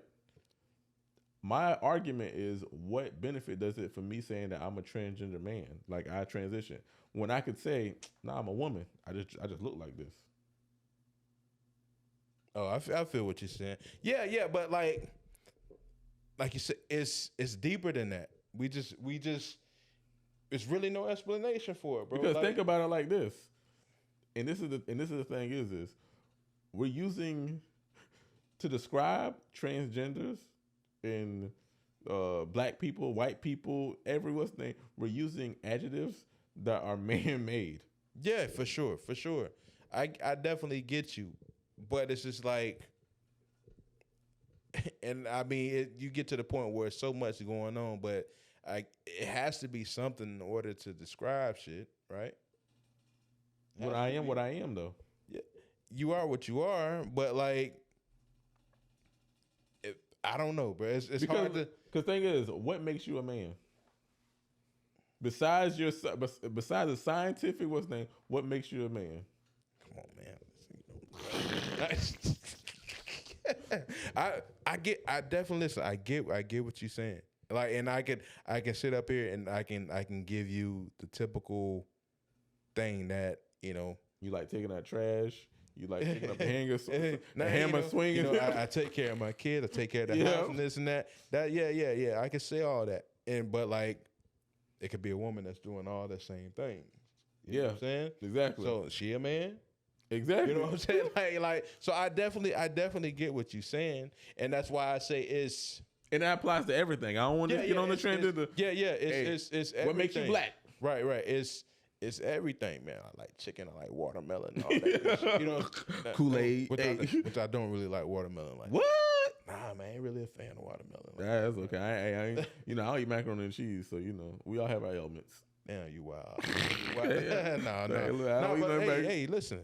Hey, no judgment here, man. This is Super Villain Podcast. Hey, but you so. Hey, nah, I ain't gonna lie. Now we cut it at chicken though. If you ain't eat no chicken, you got some chicken, bro. If you don't like chicken, nigga, unless you like a vegan or vegetarian. Yeah, if you don't like vegan, if you're a black person, be like, I ain't too high on chicken. Yeah, if you vegan and you trying to align with your soul and you have hey, we fuck with you all, but nigga, if you don't eat no damn chicken, like, fuck with chicken, bro. But no, like I say, I definitely, bro, and especially after all the conversations we had and bringing some of the stuff that you talked to me about up in different conversations, I definitely get it. But you know, niggas will fight me, though. Niggas will fight. Listen. If you brought people here, though, and we had some conversation, niggas would get probably get mad at me. But like you got to understand, this space, man, is where we have these conversations and leave them at the table when it's done. You know, but it's like, I think at the end of the day, the main thing that we just can say that, man, fucking humans are just complicated, man. Oh yeah, for sure. You know, like we never gonna, like I can't even, it's somebody here, we can bring somebody in here and break that shit down a million ways and explain it way better than we can, but at the end of the day, those things still stand. Bro, you know somebody, remember on what was it on? What platform I was on? You was listening to it one night. Damn, I was on the platform. I was on I was talking. Oh, stereo. I was on stereo. Man, shit. That dude told me I was damn fucking what he told me? I was transphobic. I was like, transphobic? I was like, I don't hate no damn trans people. It's like, well, you sound transphobic to me. I was like, bro, I just said that, though. I will call you. I respect anything you got going on. I say I just don't subscribe to the thought that you could be transphobic. He was like, well, I don't think you're open. And to me, and the crazy thing, and I may be wrong, but this is my perspective. And to me, in my mind, I think I'm more open than them because I'm saying, bro, you could be a man or woman, wear what the fuck you want to wear, just how you want to want, and you want some attachments, get the attachments you want, right. Remove the attachments you don't, dog, and you're still gonna be you. Right. I'm not telling you that, hey, look, right, because you don't want no dick no more, and you want to get some implants. Oh nah, bro. You gotta change. You gotta change who you are, bro. You gotta take this name. Right. Nah, hell nah, right, nigga. Right. We can't have you run around there with no titties. How we gonna have a nigga in titties running around with high heels on? Like, whereas me, I'm like, go for it, bro. Yeah. If it make you happy, right. and you walk outside and you smile every day and you like how yourself looks, nigga, go for that shit. Nigga, if you hate how yourself looks and you want to do better, hey, make the changes you want to make, because at the end of the day, guess what? You gotta live with yourself. Live with it. I don't gotta live with it, and I want you to be happy. And if you ain't, as you say, you like to always add that caveat. If you ain't hurting nobody, bro, you good now, boo. Yeah. That's nigga, hey, look, I support you. Yeah, I'm with it all day. You done heard me before. I think I done told y'all for, nigga, I support racists. Nigga, hey, you want to be racist? Go be racist. I don't give a fuck. As long as you don't come over and hurt nobody. Bro, if hating black people makes you feel good inside, man, go for that shit. Hopefully you don't have an aneurysm and you live your life, but just stay over there with it. But at least I know where you at. See, me, I appreciate racism. Because I understand, like, hey, you racist? I don't got to fuck with you.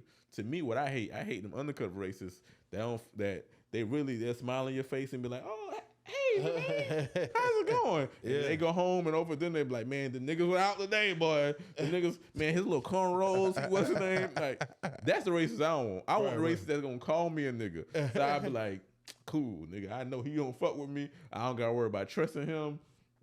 He go his way, I go mine. Right. I ain't fucking with none of them. Bro. I ain't gonna lie. Hey, you ain't gonna know. Motherfucking undercovers, the motherfuckers that's out in it. Hey, I ain't fucking with none of y'all niggas, man. You got some undercovers working with you right now. Oh, that's a fact. And go home and be like, man, these fucking niggas, boy, man, they so lazy.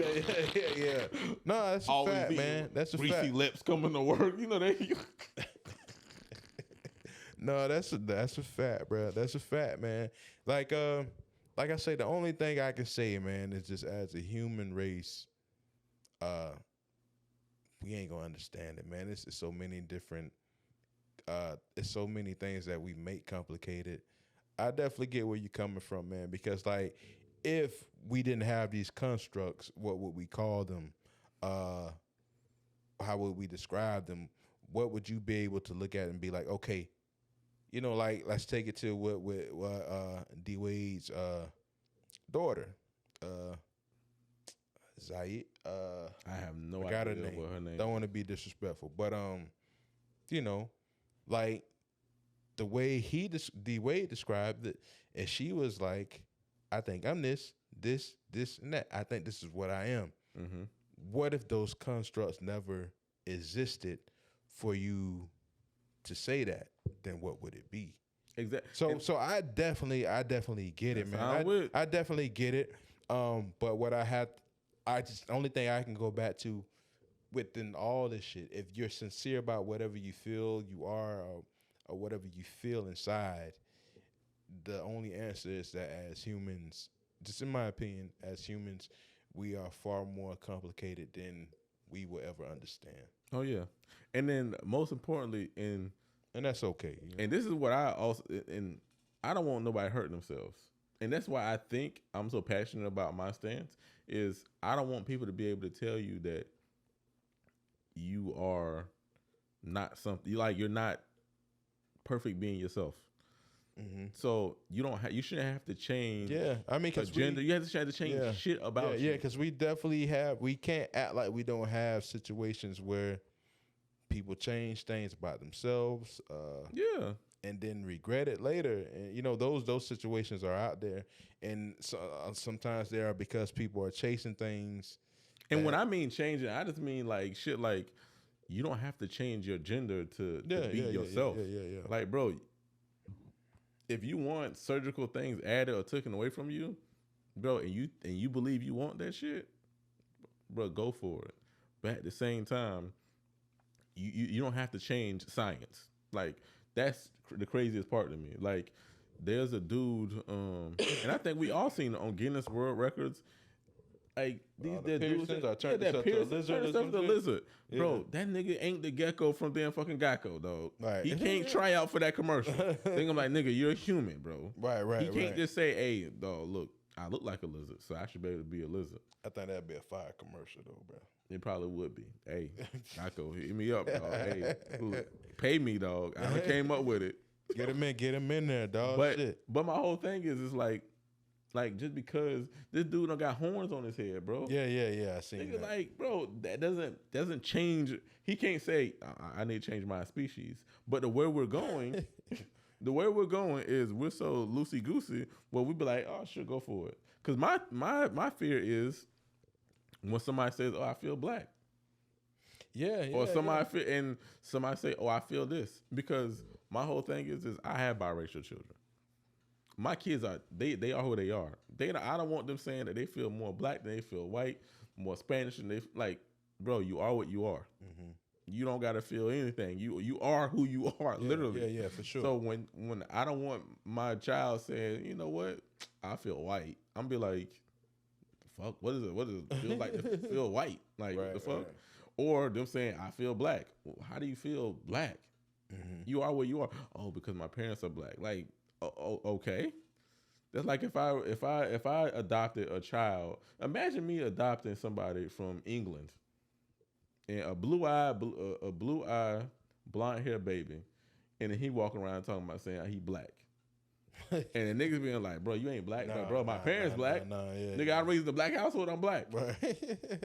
Dog, all these people would be like, bro, as soon as he say the N-word. Niggas be ready to jump on them. It's on, yeah. They be ready to jump on them. But they the same people out here saying that, bro, you should be able to be any gender you want.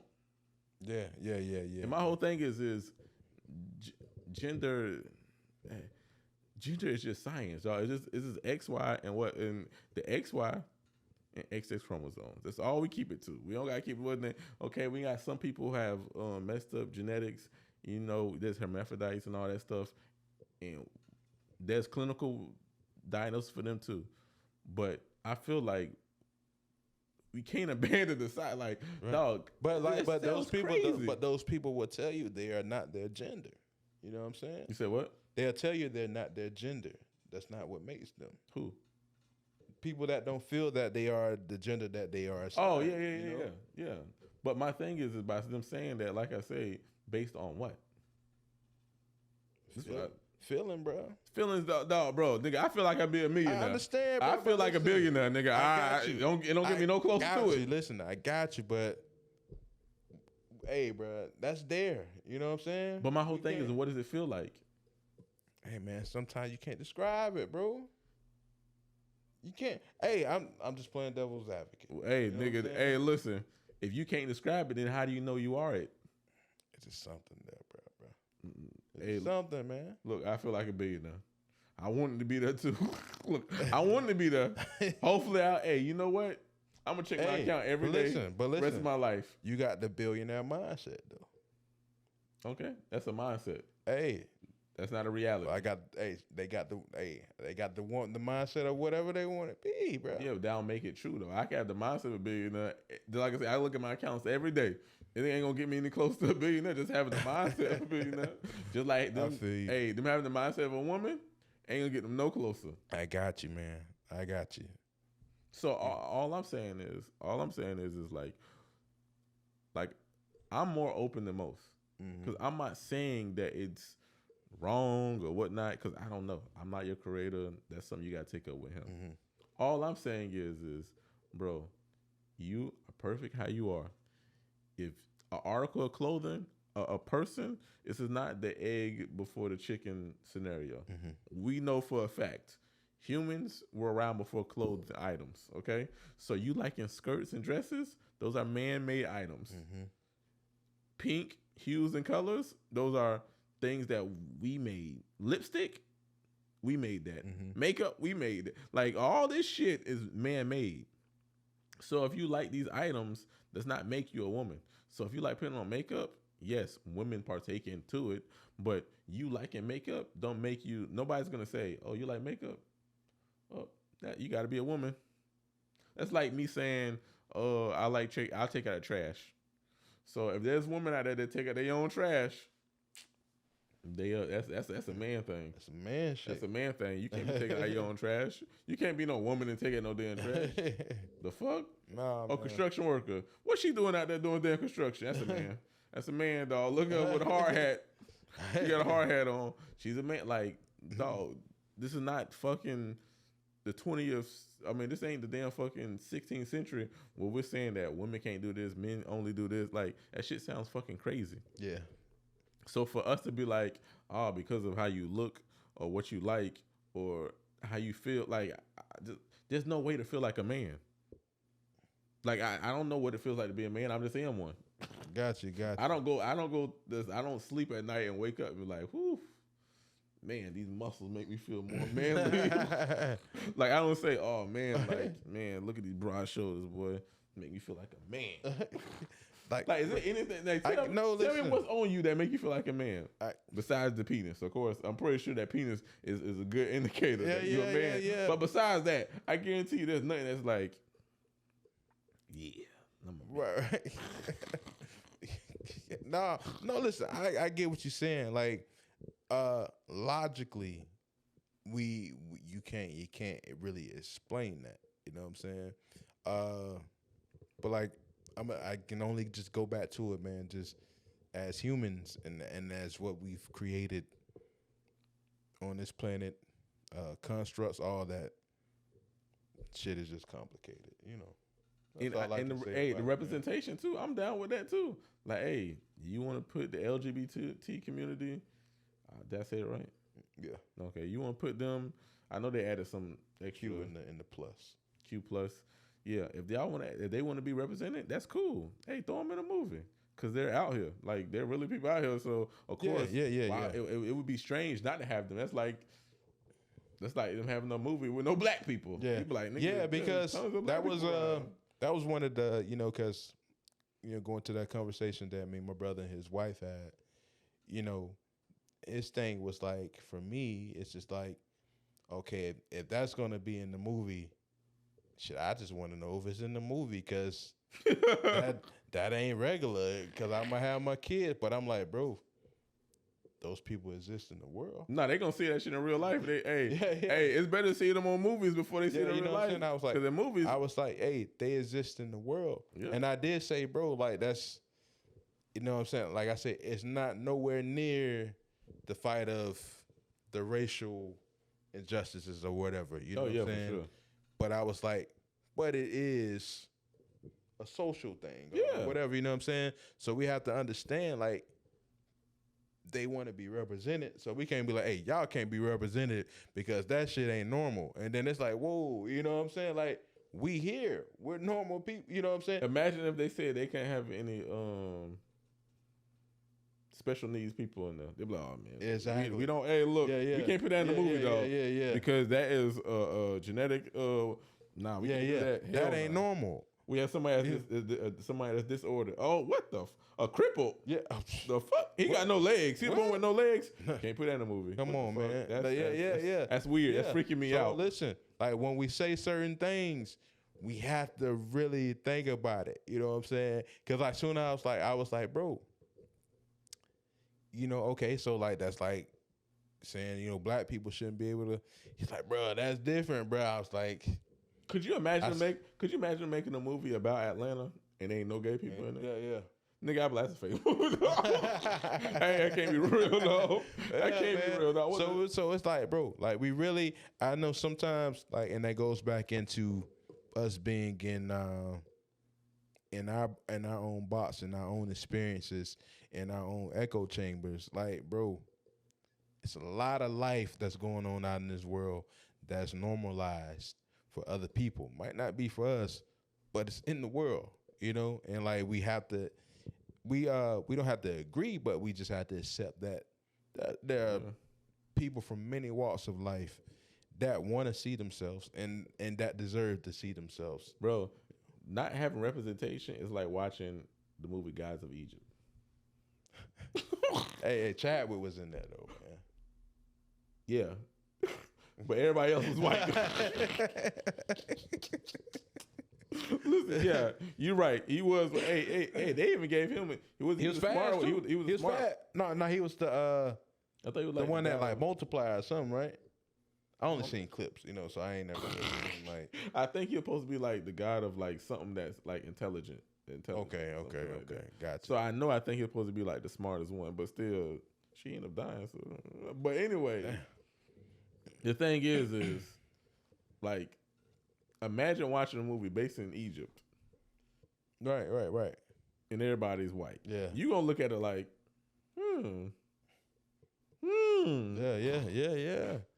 You know, so imagine being in America and you don't see it. Hey, and that movie flopped, so even white people was like, nah, it ain't no niggas in here. Like I say, imagine them doing a movie about Atlanta. There's no gay people, which we already know. Atlanta's the gay capital of the United States for sure.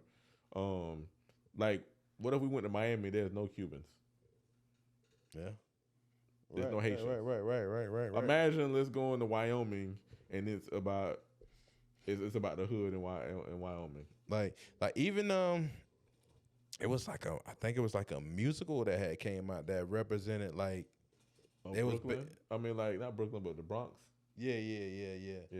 And they were tripped. They had an issue because it was like, okay, ain't enough dark skinned Puerto Rican or Spanish, whatever it is, in this film. Like it ain't none of everybody was Spanish, but they wasn't they ain't dark it ain't no bro. dark. Well, the dark ones that, you know what I'm saying? They was like, niggas was like, hey, listen, I grew up around here. Hey, I couldn't turn a block without seeing a dark skinned Puerto Rican or like I'm getting that so wrong, whatever it is. I don't know if they were saying I think they're Dominican. Yeah. They might have been Puerto Ricans too. I don't know either. But Yeah. But they were just saying like, hey, it's too many lights. It's not enough darker Spanish people in there. What if they made Boys in the Hood in Wyoming? Niggas be like, man, what the fuck? Yeah. What are they doing around here? Imagine Boys in the Hood being placed in Wyoming. Yeah. You gonna look at it like, proper representation. These People, boys on the ranch. They gonna be looking like, what the proper hell? representation, man. You know, it's fair for people to see themselves within the stories, man. I'm trying to think of what Orlando. We kind of mixed. Yeah. So you got to see everybody in Orlando. If you don't see everybody in Orlando, you can be like, what? Yeah. Unless they didn't win the mirror or some shit like that. Yeah. Because I didn't see no black people in Don't Back Down, Never Back Down or some shit like that. Never Back Down. You know what movie I'm talking about? Yeah. My boy was in that joint. Oh, he was an extra. Yeah. He was in there dancing and shit. Shout out to Luke K. Damn, dog. Dancing at one of the parties or something? Yeah. He had a couple little joints in there. He had at one of the parties. He had a little, you know what I'm saying? Had one of them joints he did. They were really in Orlando? Yeah. They the school stuff was shot at Olympia. I think. Yeah, I remember it was shot at Olympia. Yeah. So he was. How old were we when that came? We had to be like 18. Yeah, that was. I think like 2005, 2005. Yeah. Damn. Yeah. Shit, dog. Damn, dog. But all the real actors, they niggas look like they damn fucking 35. Oh yeah, man. Them motherfuckers be old. They should have. I don't know why they didn't get no real high school. Yeah. They didn't. Like they didn't really get 36. around the higher end motherfuckers that's around the age of high schoolers until like recently, when you get motherfuckers that's early 20s. You know what I'm saying? Late teens. Now they doing that now a little bit more often, but yeah. But yeah, man. But hey, it's. I guess we can end the topic on this. It's crazy out here in these streets, and as humans, like you say, we're very complex individuals. We all think our views are right, so I'm not even saying that I'm right. Yeah. I'm just giving a different perspective. We definitely don't think that here. We just, it's just beliefs that we have about certain things. Like I don't necessarily think me and you disagree on this. It's just like, the logical explanation of, okay, it's just man-made constructs that we did, I guess, to make it a little easier to describe certain things. But did we make it easier or did we make it more difficult? Look, I'm one of the motherfuckers that believe that I ain't one of them conspiracy theorists that think the government out to get, but I really think like the government, they do shit because they think they can get behind it and they like kind of psych people out. So in my mind, I think people got behind it and was like, hey man, y'all deserve representation. Let's call y'all something. And then they went for it, and then now it's a movement, because I really don't think it makes sense. Like, I think some of the shit is like, let's be honest, bathrooms, I've never even thought about transgender bathrooms ever. I've never thought about it. I've never thought like transgenders should or should not be in my bath. Like, I've never thought about it. If there was a man or a transgender man that went in the bathroom, or transgender woman, I never was like, hey, you can't go in there. I was like, okay. Like, I've never thought about that shit ever. For me, I felt like they made it an issue to get behind it. It was like, because it's kind of like, to me, and like I said, I know I might gonna get some hate mail, but I think that they use the black community by trying to like play on our feelings and emotions, thinking like, because I've heard CNN make it seem like, nigga, I wake up thinking about police killing me. Like, I've seen it where they be like, bro, you know how it feels to wake up and not know if you're gonna die? They definitely feed it to you that way. Yeah, they be like, do you ever wake up and think about you don't know if you're gonna make it through the day? I'm like, God damn, nigga, what the fuck? You niggas going to war? Like, what the fuck? Like, bro, do you wake up like they're thinking about like, nah? I know, you know what I think about? Like, damn, nigga, I don't want to go to work today. Shit like that. So I'm thinking about, I don't want to go to work, and I don't go to work until Saturday. And I'm already thinking about like, damn, Saturday. I've never met somebody that be like, oh God. Like, what's wrong with you? I had a cop I was getting pulled over for a speeding ticket. Didn't know I was gonna make it out alive. So I think they try to play on our emotions, because something may happen, and they'll be like, you know what? We can use this. I wasn't there. Because think about it, dog. even with the weather, nigga, dog, they will make it seem, and I know for a fact you don't seen that shit, nigga. We could be projected to get down there, not even hit by a damn fucking hurricane here in Orlando, nigga. They make it seem like a oh yeah, it be hurricane gas up forever. Nigga, it'd be 5 days. It'd be damn 10 days out. No gas water. up, gas up, and get some water. Nigga, the whole damn fucking grocery store only got one water in it. Facts. What water is it? You know how it go. What water is it? You know what water it is? That be left? The Sunny. That's the Sunny, the only one. All day. And niggas will go in there and be like, shit, fuck it. I ain't getting that. We gonna drink. We gonna tap find water. Yeah. We gonna get empty jugs and start filling up tap water. Yeah, bro. Ooh, but nigga. The thing is even at literally, dog. I can't tell you how many times the news done got on. They don't. Hey, prepare to bunker down, niggas. Dog. One year, I told my wife, I was like, babe, these niggas stupid. I was like, these niggas all fucking on their house. Everybody boarded up the damn windows. Got 2x4s.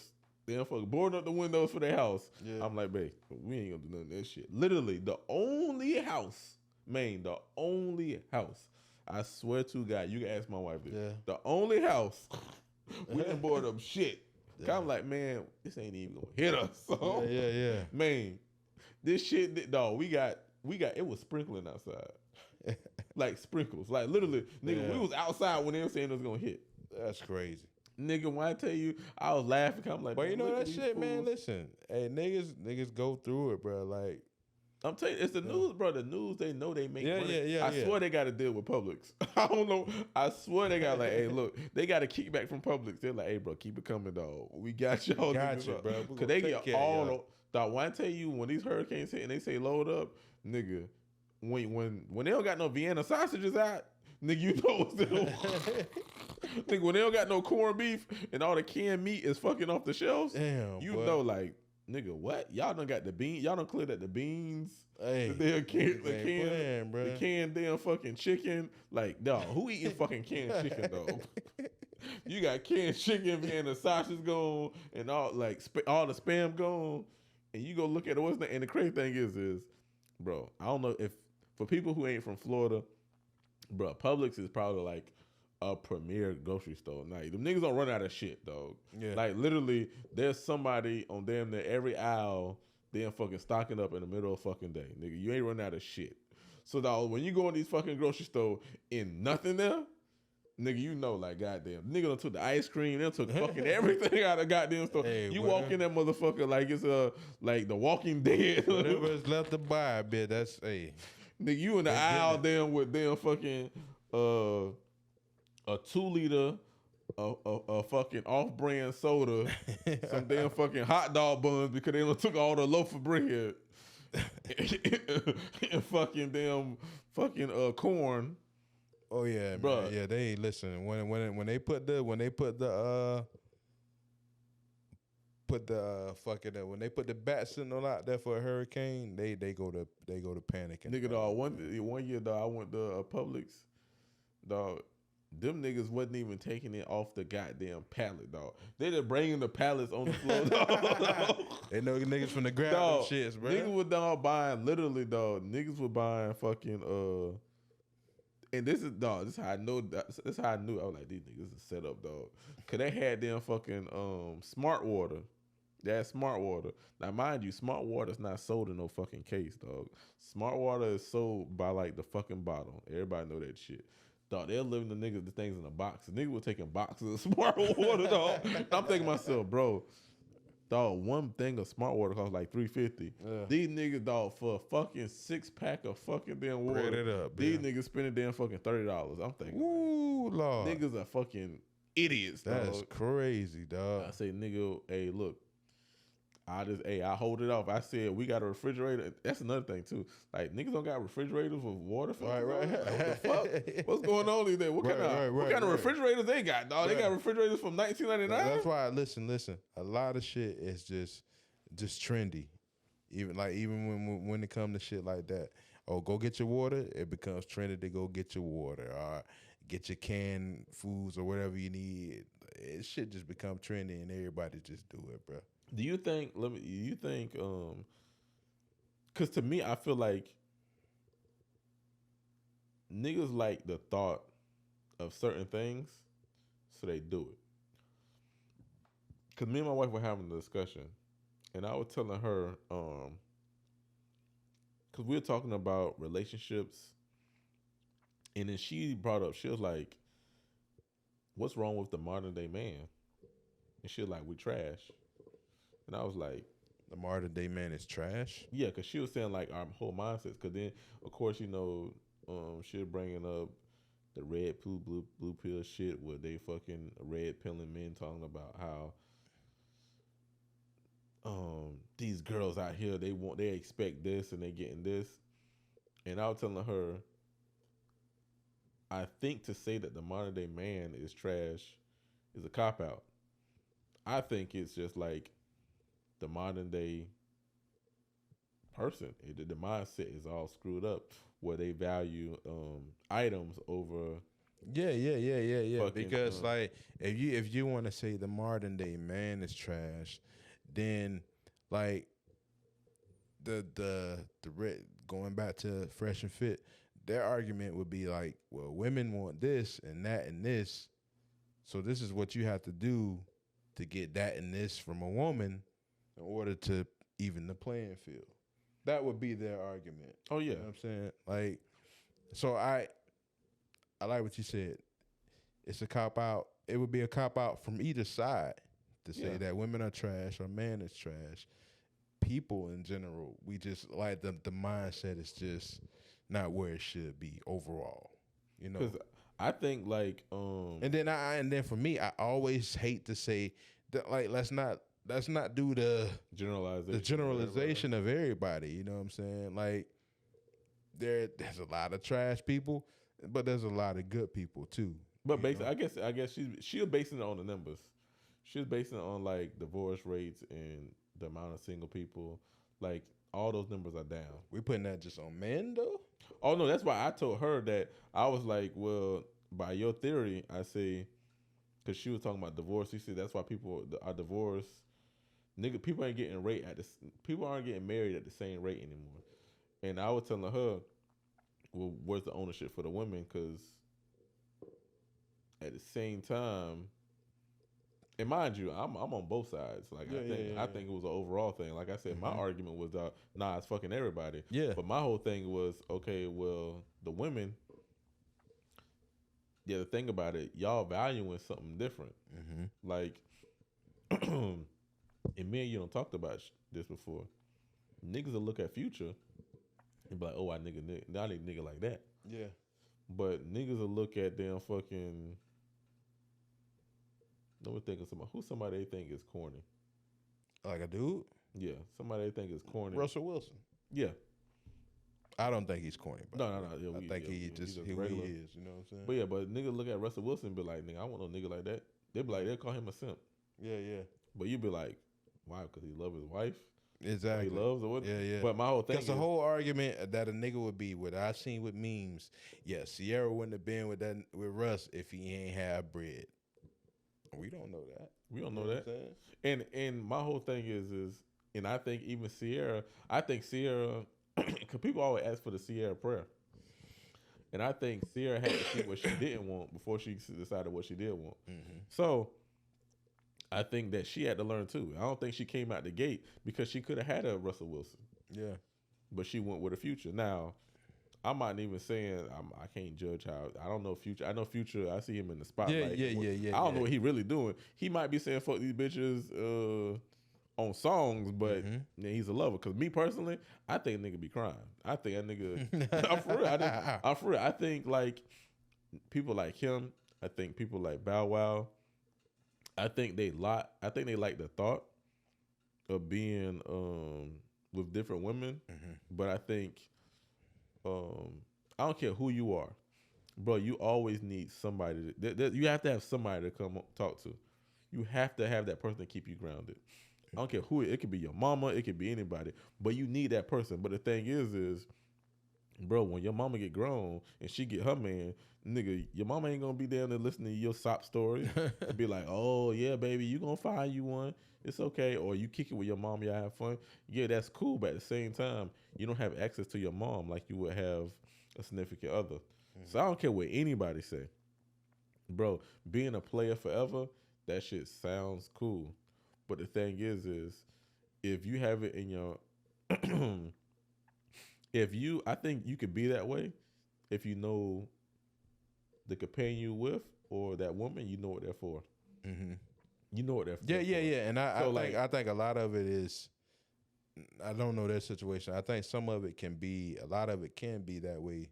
What you're saying, where you kind of know what roles people play in your life. Yeah, but at the same time, that's why I say I still think he cried. I think he misses that. He wants that. No, I don't care.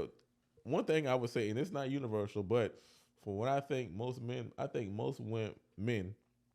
want somebody that they could confide into. And at the same time, it's hard when you have a homeboy or your best friend who has another significant other. Like when I was single and I had friends that were single, nigga, it's easy to talk to them. Nigga, we can talk all damn day. Talk about how shit going wrong for us. Like, man, fuck these hoes and all dumb shit like that. Yeah. Yeah, it's easy to say that shit. But as soon as somebody get in wifed up, nigga, they ain't too many questions about, man, fuck these hoes. And niggas go to disappearing. It's more questions like, hey, hey, look, hey, can I call you back, bro? Yeah. And that call back, you already know that call back means in a couple of days. Nigga, I'll talk to you later, dog. Hey, it's gonna be a while, nigga. But nigga, it's easy to do that. So imagine when you get a certain age, conversations like that stop already, nigga, because you're grown. Yeah, for sure. I think, man, we got to realize too, especially dudes in that space, man, it's a little, I would say it's a little different, but we also got to. I'm about to say it might be worse. It might be worse. As far as what they feel? Nah, worse in the sense of, think about it. If a woman want us, right? They could want some money, but what they're gonna get out of us, nigga, they ain't getting no fucking house. Yeah. Niggas might get a good damn fucking meal. Dinner, bed, that about it. But yeah, a good meal, nigga. You love Perkins? I love Perkins too. Hey, yeah, they might get a good meal. They might get a damn fucking a nice Christmas gift at best. Yeah. Nigga, you fuck with Future, nigga. The watch he buy you, nigga, could feed you for a couple years. That's a fact. So my whole thing is dog, with him and niggas like Drake and all these people, he has to question every woman he comes in contact with. Yeah. What are they there for? Whereas with me, nigga, you fucking with me, you got. I'm about to say, nigga, you really like me. I'm about to say, nigga, you in it for a meal? I guess okay. Nigga, hey, I could lose out on the meal, but I don't gotta question this girl like, dog, she in here? Is she in it for the? What if I get her pregnant? She finna take me up through there. You know I ain't gonna be like, damn, dog, is she in it for the Chipotle chicken? Yeah. No, you really at that, when you get to that level of money and success, you definitely got to question a lot of stuff. You have to. But I think it might be worse. But to go back to what you were saying, like at night, you feel like they might be crying because you had to have somebody to confine in. I would say not every night. Not every night. No, yeah. Every other night. Yeah. But like, no, I would say sometimes you got to really ask yourself, what age are these niggas truly at? Right? Mentally. You know what I'm saying? Yeah. Because like when you out there and you doing whatever you're doing, or depending on the type of, because we know some niggas that's our age that's some grown ass kids. Yeah. You know what I'm saying? So if you out there, much as mentally, they might not be at that level where it's even mattering yet. You know what I'm saying? Like, I'm with you. I'm with you, but, and I know you experience this shit because I don't experience this before. Have you ever been like, just by yourself, right? Mm-hmm. You could have been getting in the shower, you've been by yourself. There's nobody there. You by yourself, and then you realize how truly alone you really are. Like just randomly, you were just like, God damn, dog. Like, nigga, if I wanted to call somebody right now, I couldn't even do it, dog. Like, I legit have nobody to talk to right now about my feelings, or you might have been feeling this type of way, and you was like, damn, dog, I have to take this shit in because there's nobody that I can reach on right now because everybody else had their own shit going on, and you was by your damn self, just by yourself, like ever. I'm not even saying like yeah. Like when, and I'm not even saying it had to be last year, this year. It could have been when you was 20, 30. Like at some point in time, nigga, they got to be by themselves. Yeah. And then to realize that, nigga, like Future, like he could call Drake, but what about if Drake don't pick up? Or what if he called like one of his girls and they are getting their back blown out by the local nigga? Like at the end of the day, there's gonna be some time when you could I experienced it shit maybe last year where I was like, I forgot what I was doing, but then I really sat there for a second like, dog,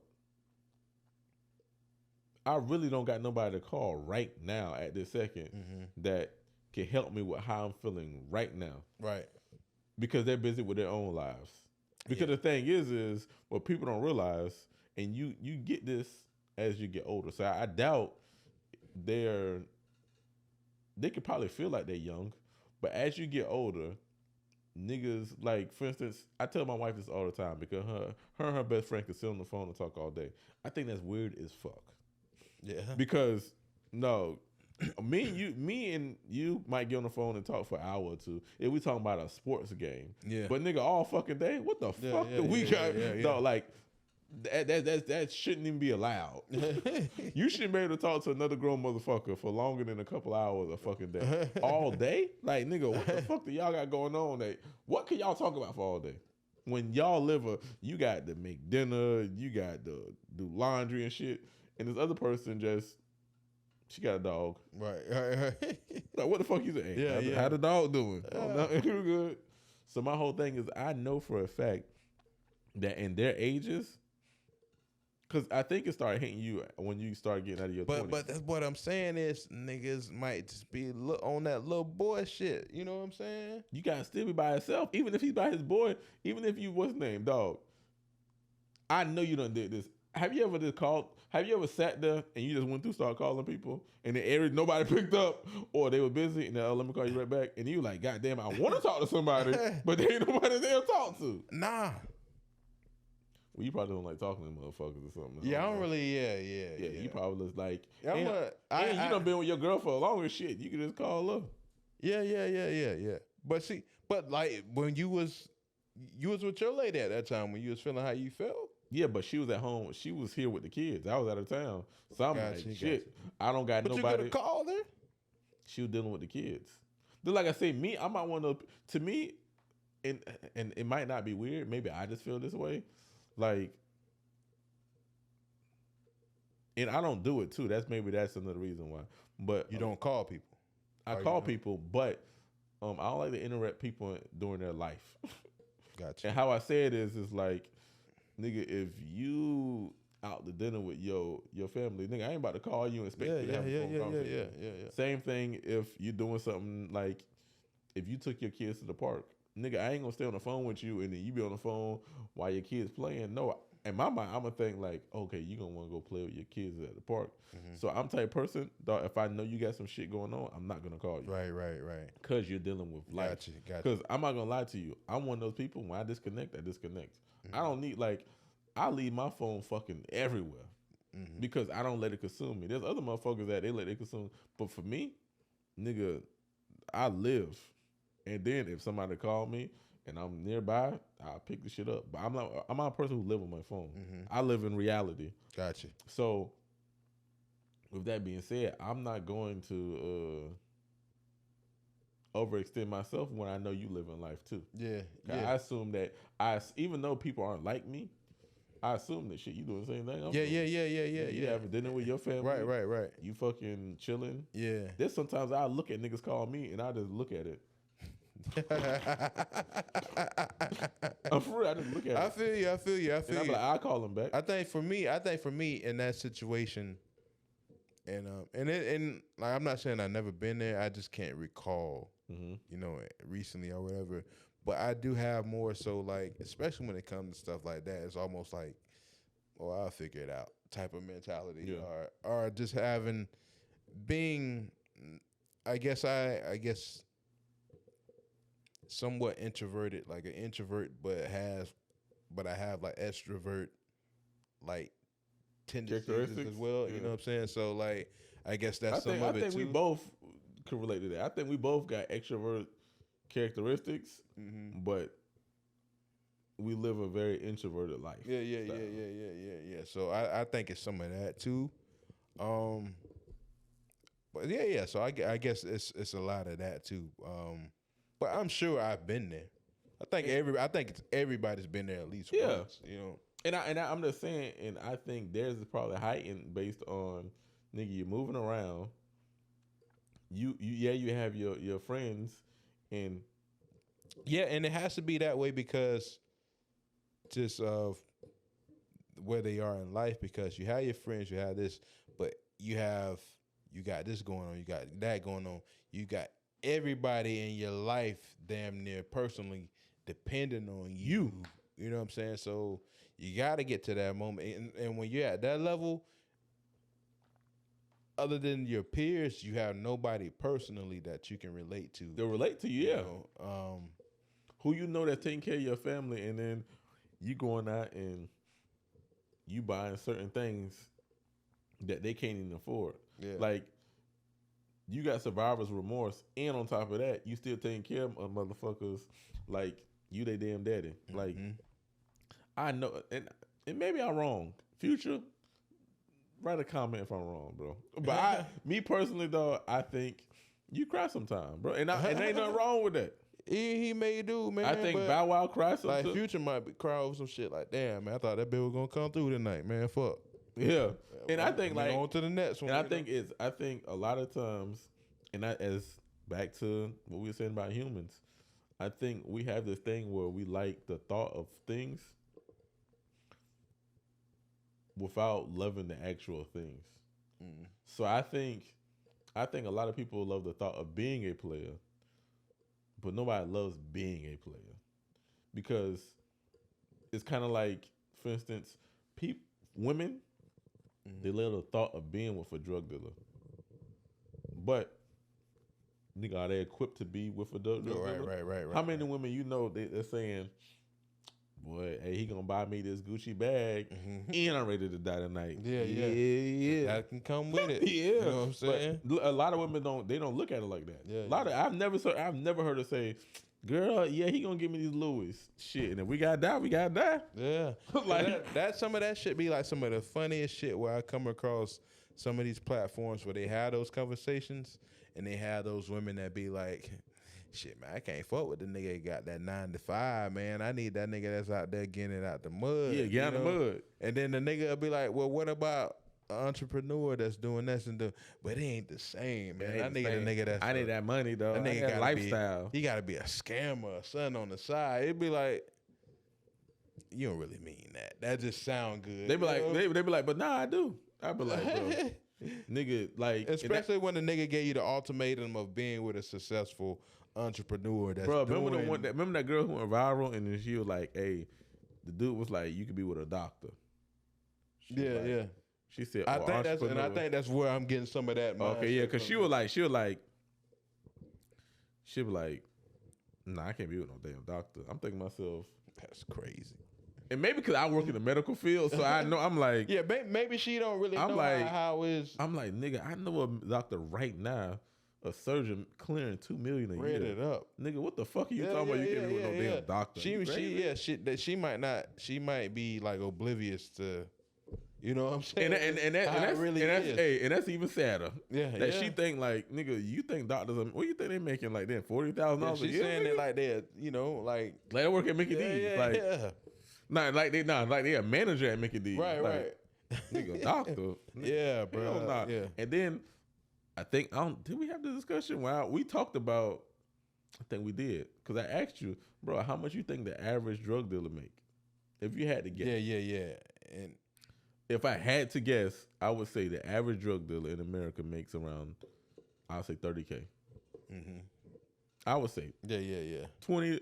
I say 25 to 30K because we can't count the re-up money because the re-up money is the re-up money. Yeah. The re-up money is like them alone, so we can't count that.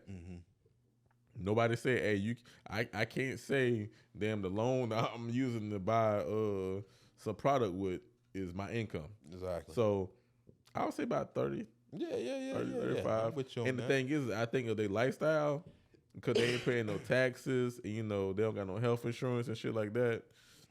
They be able to spurge. So when you see a drug dealer with a Mercedes, yeah, they got 30, 40K. Yeah. But and then on top of that, if you think about it, they put maybe because they probably got bad credit, no credit, so they probably got it used, or maybe they got it brand new and they do got good credit. You know what I'm saying? It depends on. And they making $500 car payment. It's definitely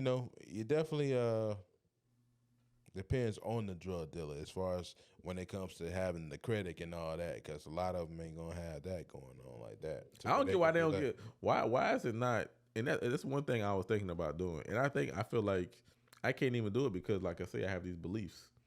But I was thinking, like, dog, why don't I be the life insurance policy for a lot of these drug dealers? Because, like, I know I could talk them into getting it. For real, why, bro? A lot of these drug dealers are young. Nigga, I had my policy, I had my policy since I was, well, I ain't gonna lie, forever. Because my mom had it since I was a baby. Gotcha. But dog, I used to pay when I was 18, $25 a month. Yeah. For like fucking $50,000 policy. Yeah. Dog, ain't shit. Ain't nothing, yeah. So dog, and if you're a drug dealer, nigga, you could pay the yearly rate and get a damn fucking discount. Yeah. So it's like, nigga, I was like, why isn't there somebody selling these niggas life insurance policies? So when they do die, shit, at least you could bury them and then, bread up the family. That's the thing. Them niggas ain't out there thinking about that to even be like, you know what, let me go get some life insurance. So that's another thing too. And that's why I say a lot of these niggas like the thought. Because how the fuck you like the thought of being a drug dealer, but you don't got, nigga, you ain't listening to damn Power? Power, that nigga was bread. That nigga had contingencies, had a lawyer and all this shit. Yeah. Nigga, you can't be no damn drug dealer and can't even afford a fucking lawyer. Nigga, so you gonna go with a public defender? And you a damn drug dealer? Nigga, get the fuck up out of here. Yeah, and that's another thing too. Dog, think about how many damn fucking drug dealers get public defenders. They got all this damn money. Yeah. But can't even spend $5,000 to get a damn cheap ass lawyer. Exactly. A cheap lawyer, nigga, you give him $3,000. God damn. Man, this is crazy, bro. But that's things that if you out there in that life, you should be thinking about. But that goes back to conversations that you should have and shit that's going on in the community that you just don't have. Because I know for damn sure ain't too many drug dealers out there thinking, man, let me go ahead and get this. Get life. Let me go get this policy, dog. Cause my kids got it, They grow with no daddy. They ain't thinking about it. See me, and that's why I have a problem with a lot of this shit, because logic isn't being applied. And I'm not saying I got all the answers, because I don't. Because I'm pretty sure a lot of niggas like, well, nigga, why you ain't doing this shit? But certain shit, like, dog, nigga, if you work on a construction site, you're gonna put on the hard hat, right? Right.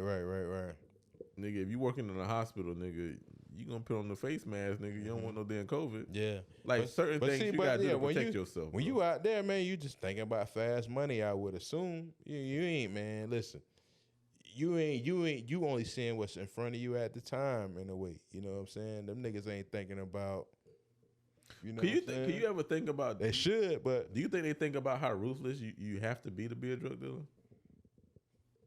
Because I know there's a lot of drug dealers, like, they like friendly niggas. They be like, not friendly in the sense of like they just talking to niggas, but like everybody know them in the hood and they saying hey and all that shit. Yeah. Like, do they not realize that, like, I seen this video on I forgot what platform I was on some website, but it was definitely a hit. But it was at this gas station. It was definitely the cartel. Nigga, they want them niggas dead, though. Them niggas dead. That's a whole different level. So my whole thing is, nigga, you gotta be ready. Hey, you gotta be ready. Hey, if you gonna do it, shit, you gotta do it. Like me, I always told somebody, nigga, if you cheating, nigga, why not strive to be the LeBron of cheating? Nigga, why the fuck would you want to be the goddamn fucking I ain't gonna lose my man's name. I don't want a nigga come for me though. I about to use. Hey, you know who I was about to use? You already know who you talking about. He on your ass already. No. I was talking about Lamar Odom. That's what I was talking about. Lamar. Dog, you gonna be Lamar Odom? The best. Well, I ain't gonna lie. Lamar got a championship. But Lamar was nice. Now. Yeah, nah. But hey, nigga, you ain't gonna dog. Why you gonna be? Let me think of somebody. The Tristan Thompson. I think that's a good.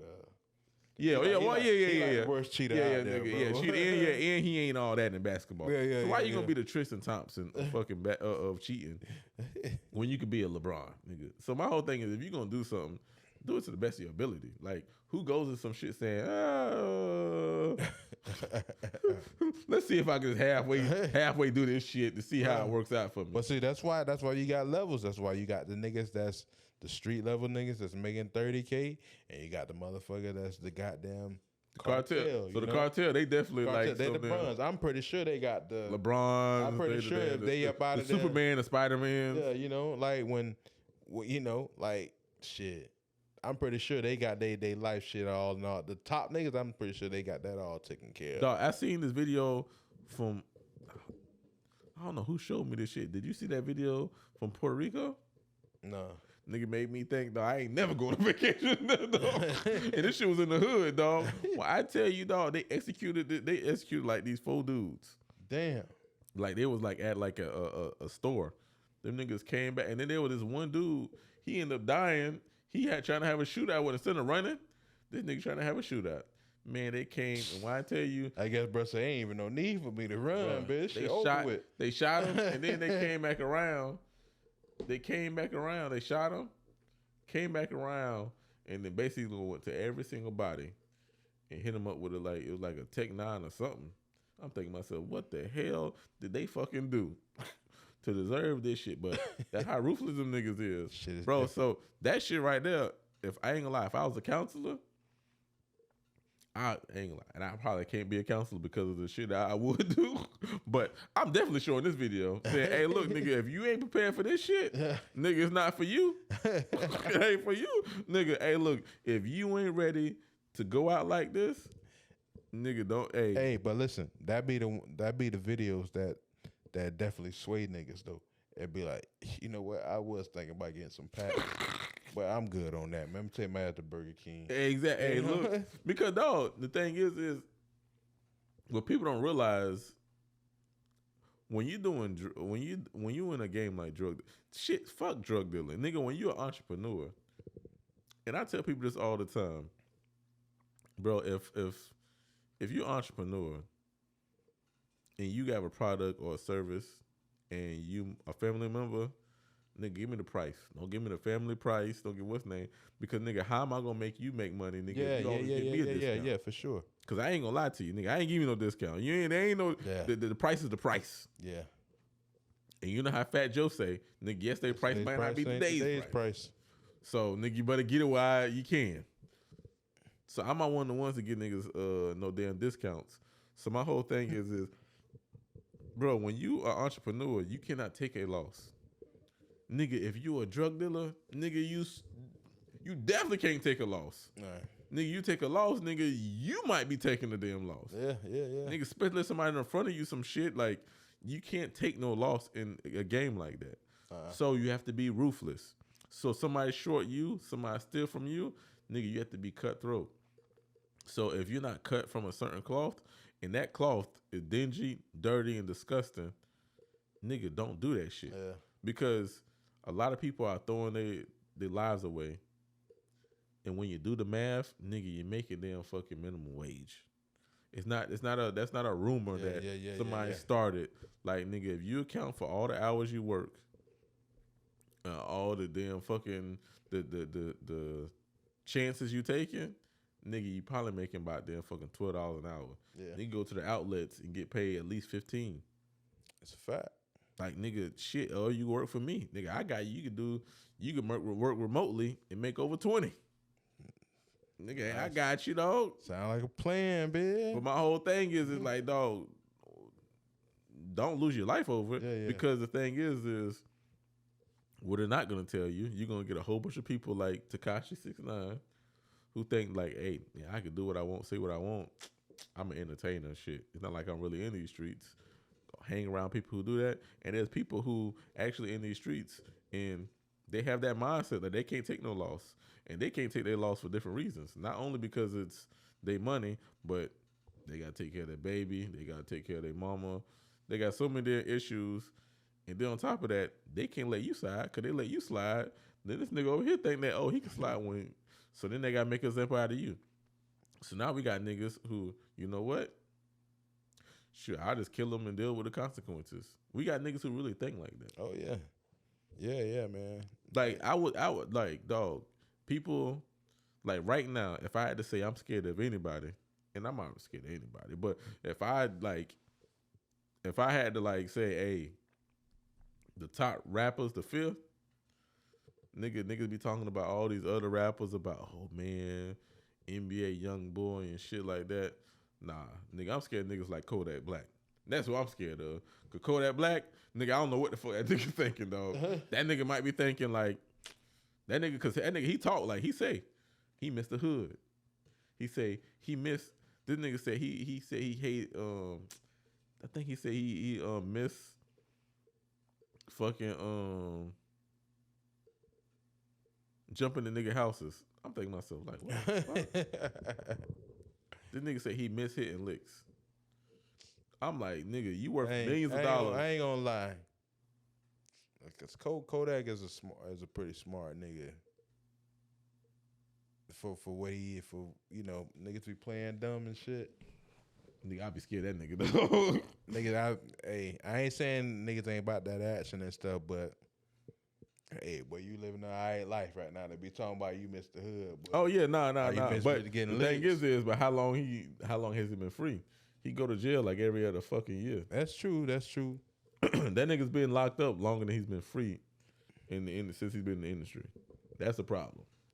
But my whole thing is certain people, like, they're not playing. And certain people, like, for instance, a person like Tekashi and a person like a lot of these rappers, because a lot of people believe these rappers. And I'm not saying I'm one of them people like, oh man, these rappers are all fake. I don't know, I haven't lived in their shoes. But dog, the chances that every fucking rapper on sold fucking drugs is from the fucking. Come on, man. Let's be honest. That's a facade at this point. Some niggas went to, like, it's like saying every nigga from the hood that made it to the NFL. Nah, dog, a lot of niggas went to private school. A lot of niggas transfer and they go to prep school, bro. This is what happens. Yeah. Bro, they start in the hood and then they go somewhere else. Yeah. So, dog, let's be honest, dog. You think these rappers, and especially the music industry, they find these niggas at damn fucking 16, 12 years old? Man, they give these niggas a starter pack and say, hey. Oh, yeah. Look, I might see my tattoo artist. Nigga, just fill yourself up.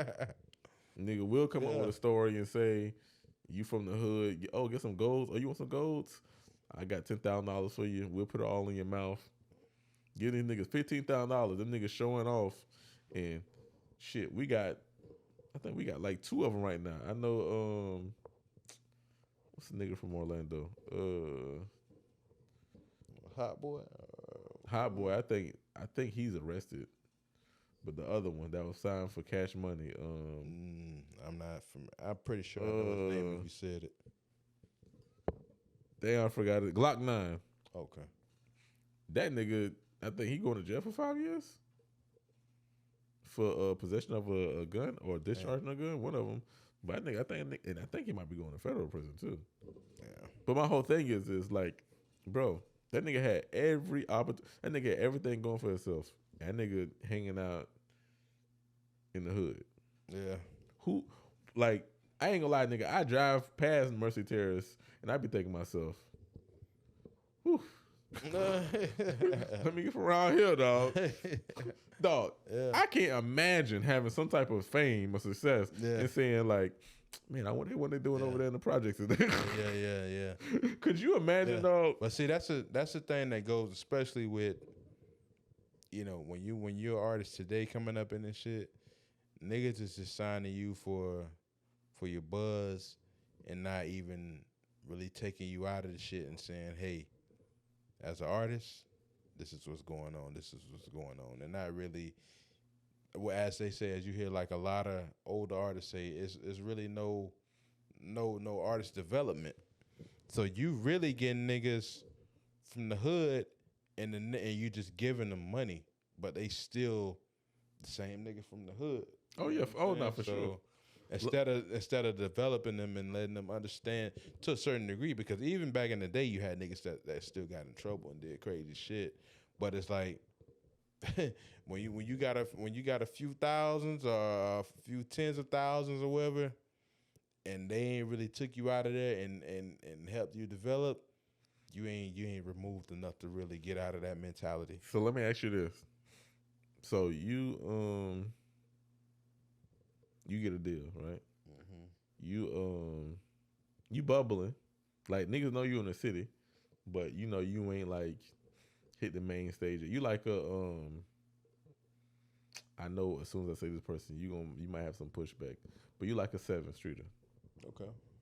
You like a 7th Streeter, right? So you local. People know who you are, but niggas don't know who you are, right? You still remember you told me a couple months ago you went back to Ivy Lane and played ball. Mm-hmm. Well, you doing that still? Well, see, this is the thing about that. Ivy Lane is like a ghost town, bro. But I'm just saying, let me ask you, are you just going to be in the hood like that? Just moving around? No. Because I'm, like that was one, I think we did that shit like twice. And that was it. You know what I'm saying? And it was people that I called and met up with. Gotcha. Someone like, oh, I see some niggas out there hooping, let me get out, and you know what I'm saying? Nah. And then like I know. Would you live here? Live where? Here in Orlando. In Orlando? Yeah, probably. Yeah. All right, bro. Nigga. Ask me that question, nigga. No, but I'm saying, because the thing is, wait, are you saying like move out of state or something, or? Nigga, I don't know. I ain't moving. I ain't living here. This is me. No, I'm saying like, but what do you consider like Orlando? Like because if I'm 7th Streeter, and I think she from like that, like Lakeland, I can't report. But I'm gonna be in. I think she's from Haines City. Actually. Yeah, I don't know. I know somebody that know her, but I'm not sure where. And he from the same spot that she is. I can't remember where he from though. But yeah, I mean, I wouldn't be in the normal parts of Orlando, like you know what I'm saying, or like downtown. I'd be somewhere nice where niggas ain't gonna find me. You know what I'm saying? Like Windermere. I don't think I'm gonna have the bread to be in Windermere. Like, no, but I'm saying not like Windermere. Yeah, not like somewhere. Yeah, I'm gonna be somewhere ducked off. Like it ain't gonna be like, I'm just, Nah, for me, cause like I say, for me, I'm not gonna lie to you. I get any type of success, like where I'm recognizable. I'm not staying here. I'm just only because I feel number one. I kind of believe that thing that Boosie say. Well, he say your biggest haters come from your city. Yeah, but I feel like that applies to like a certain lifestyle too. Oh yeah, no, that what's the name? But I also, this is how I look at it. I feel like on some levels, I only want to be around envy. I only want to even though it might not be like on a rapper's type where a nigga want to kill me. I only want to be in a position where a nigga catch me slipping. I mean, but I feel like at the level it would be for somebody like me and you, that could be anywhere. You know what I'm saying? To the level that it would affect us on the level that it would affect us. I think on a 7th Streeter level, or say the pod blew up, right? Mm-hmm. I wouldn't feel comfortable with people having access to know my whereabouts. Yeah, but niggas ain't gonna know where I'm at, bro. Dog, dog. You don't think if we blew up, niggas from Orlando would try to find out where you stay at or where you be at? But or don't know somebody that know where you be at? They'll do that somewhere else though. Nah, cause they wouldn't know you personally. They're like the only way to catch me slipping, if they catch me slipping, they got to see me. Like niggas can find out. Niggas know where my mama stay at, and I ain't even out in these streets like that. Your mama still gonna be staying there if this shit go crazy. If I'm like 7th Street, yeah. Oh, well, if you move away, somebody will still find your mom. Yeah, but I don't think they're gonna have. I don't think they're gonna really care because the access to me is gone. They be like, oh, that nigga ain't from around here. But if I'm over here giving out turkeys every fucking year and fucking doing damn fucking charity drives and shit, nigga, I send the money. I ain't gonna be there personally. It's just me personally. I do, but I do believe that. Well, I don't mind. I feel like I don't think I'm gonna die. I don't think somebody out to kill me. Yeah, that's what I'm saying. I think niggas that be out to rob my ass. I don't think it'll be to that degree. I feel like the level that it would be at, it would still be at the same level that if you move that for somebody like us. You know what I'm saying? Like I don't think we'll conjure up that much to the point to where it's like, oh, I gotta get out of here because these niggas. You know what I'm saying? Mm-hmm. Haines City, yeah, she is from Haines City. Okay, I'm on my odds, yeah, man. I be knowing my celebrities. She 35? Yeah, she older than I thought she was, bro. Yeah. When I heard her say that shit on a Joe Budden podcast, I was like, all right. Yeah. Right. Nah, 7, 7 to 7, dog. Yeah. 7, I think 7, I don't know what to say about her. I think she's 7th Street. I think there's something about her that I think she didn't. I think she should be bigger than what she is. For me, I think it is. She's one of those talents because I didn't know that she was in the industry for so long. She was in groups and all this back in the day. But I think the group shit don't really count because the group shit is what like niggas find out you can sing. Hey man, let's see if we can make that work. But when you were with, you got with Chris on his upswing. Mm-hmm. Because you already know he had his downswing when you know his down years. And then he came out with, you was with him with Fame and shit. Mm-hmm. That was when he was going like, boom, I'm back, motherfuckers. Like y'all can take away all y'all want, but nigga, the music gonna be fucking undeniable, motherfuckers. Yeah. So you with him at that peak, where you riding with him and shit. And I feel like, okay, you had your collabs, you wrote with him. Now niggas knowing like, okay, who is this person right here? Then you put out a single. Your single do well. Mm-hmm. And then it's like, okay, you got traction. And then you known for being with Chris now. And then you like Fizz. You like to stay. Yeah. You stay right there. My thing has always been not, and this doesn't really apply.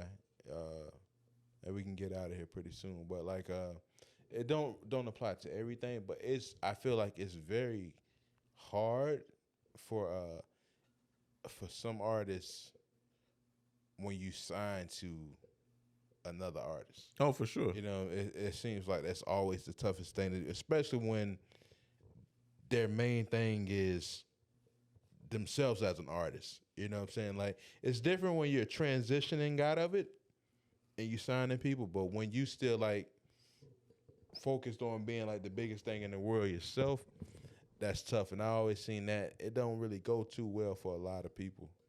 Oh, nah. And I just feel, for me, that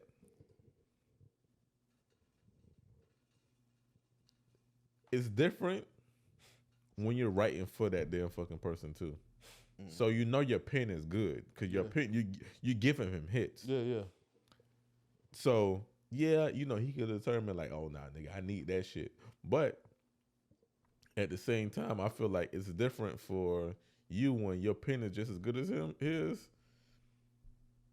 From hey, I'm known because of him. Hey, I'm with him. Yeah. Because at the same time, yeah, he's working on his career, but nigga, you helping him work on his career. Yeah. So, nigga, you could tuck some of the shit that he like and like, oh, nah, that's for me. Yeah, but the thing is, will it work for you? That's the Quentin Miller Drake. Yeah. Even though we know Set 7 is super talented, but it's like, you can tuck it for you, but in your situation, it's like, oh, if I get that bit of Chris, this bit gonna go, and my pocket's gonna be like, I can do it for myself, and my pockets might be like, You know what I'm saying? See, yeah. And me, this is why I have a unique perspective. I don't trust niggas like that. I would never depend on another nigga for my career. Like, I would never base my. But as a songwriter, you gotta look at it like that, though. No. Listen, I mean, in the sense of songwriting, yeah, it's gonna hit. If of course anything, Drake could say a line, and nigga, I could say a line, the same exact line. Yeah. Drake said, they're gonna be like the coldest thing ever. Yeah. I said, they're like, man, get that weak shit out of there. Yeah. It's just true, right? Mm-hmm. So, yeah, of course, she get that shit to Chris. That shit gonna take the fuck off. Yeah. Nigga, they don't even. All that nigga gotta do is like a damn quick neck roll to that shit, and nigga gonna be like, God, dog, you see how he danced to that shit too? Right. Yeah. But imagine if I'm like, hey, Chris, this shit mine. You can hop on this shit though. But then you got to look at it. She might be like, okay, yeah, this shit is a hit, but it's not a hit for me. Then let me sing on it too. Then let me have a verse. Yeah, but I mean, but I see what you're saying, but does it really do anything for you at the end of the day? Because like if you remember Wale had that song with that girl, is it bad? Yeah. And then the girl signed to him, and then she was like, nah, and then he switched it up and kind of like fucked her and said like, shit, I'm put Rihanna on this shit, and then put Rihanna on it. What? That's Rihanna on the hook? No, it wasn't Rihanna. Okay. But then they changed it and made a remix and put Rihanna on the hook. Oh. But it was supposed to be her on the remix because the song blew the fuck up. Right. And they made a remix, but I ain't never heard the remix, so that shit must ain't slapped like that. Nah, it didn't. Nah, hell nah. I ain't gonna lie, cause I love you, Riri, but Riri isn't like the best vocally. What's the name? Riri just brings a different style and different sound. But that person, they wasn't like going crazy on there. It just fit the song, you know what I'm saying? Yeah, it didn't fit the song, but that sound was like literally. It was perfect for the like song. Yeah. They were like literally playing that verse. Yeah, it's to me what made it. And then like especially, and then when you first hear something, you be like, "Come on, man!" I mean, cause like I heard joints, 2 songs in particular. It was it's this guy named he's actually from here, Kevin Cosm. He had he did where he from? From here. I thought he was from here too. Yeah, he's from here, and he had a song with Lloyd Banks. I forgot the name of the song, but it go like, "I am the one you deny, push me off every time I try." That became a single. They went and got Avant because Avant was hot. Bruh joint, the version with Bruh was hotter. You know what I'm saying? But nobody never heard, unless you heard the album, then you know like that version. But like his version was hotter than me. You know what I'm saying? And but Kevin Cosm, he became somebody though. He did. But that's what I'm saying. But like nobody heard it. But like even though he didn't have a name at the time as an artist, his version was better to me than his peak might be higher than Seven Streeters' peak, or just as good as an artist.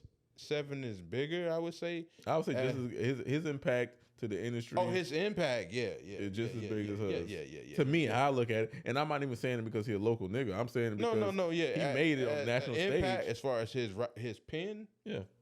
You know what I'm saying? From what's the joint with Jeezy and R. Kelly? He wrote that. You see him in a bad bitch pouring her out. It's the life of a go-getter. He wrote that. Speeding with R. Kelly and Beans. He wrote that. Okay. You know what I'm saying? So the pen work is there, you know what I'm saying? And he got joints. But that song in particular, then there's another one. You remember this singer called Life? Life back in the day? Yeah. No, Life. What's this song that everybody Life Jennings? Life Jennings. Yeah, Life Jennings. Yeah, nigga, how would I would not remember who it is? Yeah. So remember I don't know why I said Joyner, but yeah. Remember the song Hypothetically? Nah, how it goes? It's like hypothetically, of course. Yeah. All right. Fantasia was on the one that got released. Yeah. On the album version, they had another girl who, me personally, smoked it way better than Fantasia. Fantasia had the name. Go get Fantasia. She did what she does, but the other girl's version was way doper to me. You know what I'm saying? But like, well, I don't know. So sometimes it's fit, sometimes it's name. Well, I think when you have Chris Brown, you utilize that nigga, dog. Yeah, I think but he was featured on some of her stuff. That was no. I think she did, but I just think like you would think that her push was should have been a little more. It's I don't know. It's hard to say sometimes, man. Sometimes you can do everything that you, because she done had the interviews, she did everything. Yeah. But maybe it's now because there's a resurgence of women artists too, so maybe the timing was off. Timing. I mean, she's saying just as good as anybody that's out in that bracket of women that we talking about, outside of like a Jasmine Sullivan or somebody. But if we talking about the summer, is there any women out there that's like popping right now? Who's the most popular women artist that's not a rapper? No, not Cardi B and not. I would just say like you say, it's a resurgence. So I would say you gotta I would say Jasmine probably had the overall biggest year. Jasmine who? Jasmine Sullivan. She had a bigger year than what's that Spanish girl name that was dating that? I don't know. That Spanish girl. She was part of like a girl group. Not 3LW. Harmony of Fifth Harmony. Fifth Harmony? Isn't that a Spanish girl? I'm not familiar. I know one of the girls from that group. Not the black one. Not her? Okay. Yeah, I don't know the other girl. But just in R&B, in the R&B realm I'm talking about. Well, I don't even know what she's. Oh, yeah, I guess it's pop, I guess, yeah. So, yeah, okay, so in the R&B realm, who Yeah, I would say Jasmine had a big year. Won't just say the year. Yeah, I guess you can say year. Jasmine had a big year. People try to throw Summer Walker in that mix, but like I feel like her album kind of came and went. I would say I maybe the drama around her album was a little bigger than the album, with everything she had going on with her ex and stuff like that. But yeah, I feel like that. I didn't even hear her album. Yeah. I ain't gonna lie, I haven't heard her album, and I don't know nothing about Jasmine Sullivan music. Yeah. Well, just the resurgence of like the women R&B stuff. I felt like her album. Well, I think she calls it an EP. She had a joint called Hotels, where it's like, as far as the R&B shit, it was killing. As far as her performances and stuff, Jasmine gonna smoke anything. You know what I'm saying? So from the realm of just a resurgence, like she's at the top of the list there. I would say her had a good year. Ari Lennox came back strong with the Pressure joint. You know that joint, right? No. You don't know Pressure? No. Pressure's pretty big, dog. Pressure pretty big joint. For real? Yeah. I don't know that. If you're an R&B joint and you break that top, the main top 100, you kind of doing something. So like, and she broke it. I think for real. For how many weeks? Huh? I don't know. Oh, but if you break it as an R&B artist, you know what I'm saying? That's not named Chris Brown or somebody like that.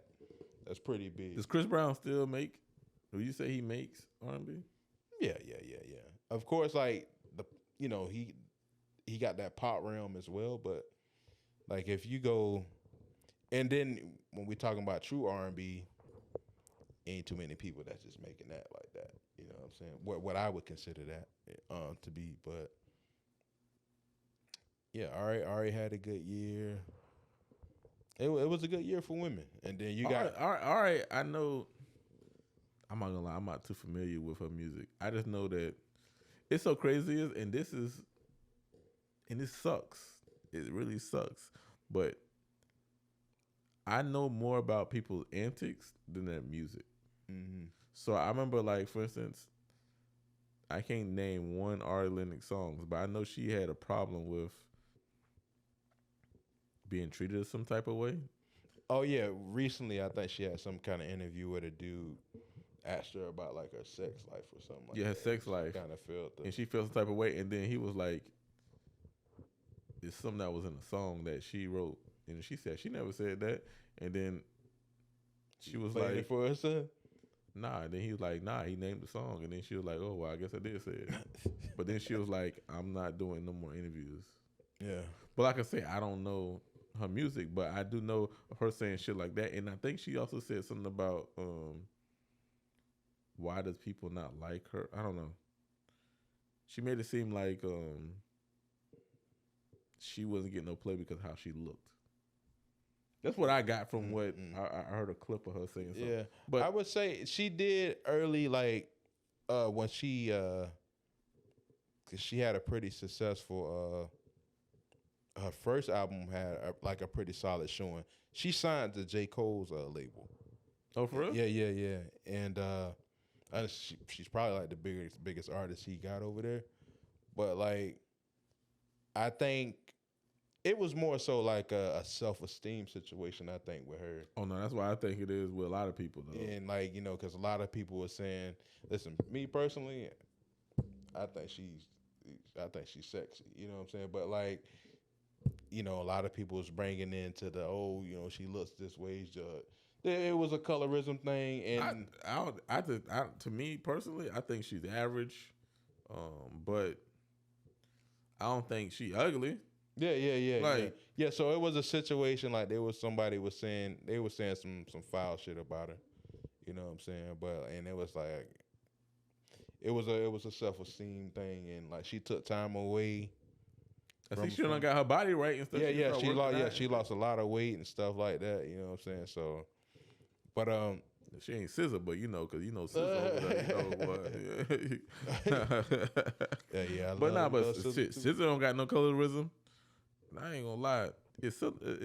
Would someone say that SZA dark skin, brown skin? Yeah, I would say her and Ari is probably like around the same color, damn near. You damn right, boy. Yeah. And I already done told you that, dog. Hey, SZA and what's your girl name? I say Doja Cat. Mm-hmm. I got you. Yeah, dog. I'm a SZA. I'm rolling with SZA. Ari. I like Ari. I ain't gonna lie. I got a thing for Ari. I got a little thing for Ari. You said who is it? You say you like that's big?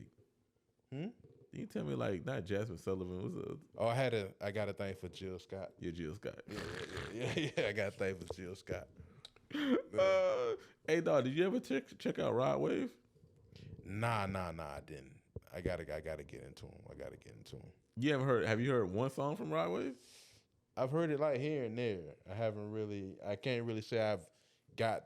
And vocally, I'm not gonna say you gonna like him vocally. Yeah, people tell me like just what he talk about and stuff. Yeah, that's like dope. The nigga don't sound like he just like gangsters and guns and smoking weed and damn fucking. He gonna like it, honestly, and I hate to say this because I'm from Central Florida, dog, but he don't sound like no damn regular ass Central Florida nigga. Like you wouldn't say the shit he's saying. You would never think like that's the music you gonna get from a Florida nigga. Nah, He you from like, Florida? Yeah, he from Tampa. I ain't gonna lie, some dope ass niggas in Orlando though, bruh. That my brother put me on to. What, like the rappers? Yeah. Young niggas? Yeah, they might be like around my brother age, something like that. So like early I don't know. 30s. Okay, nah.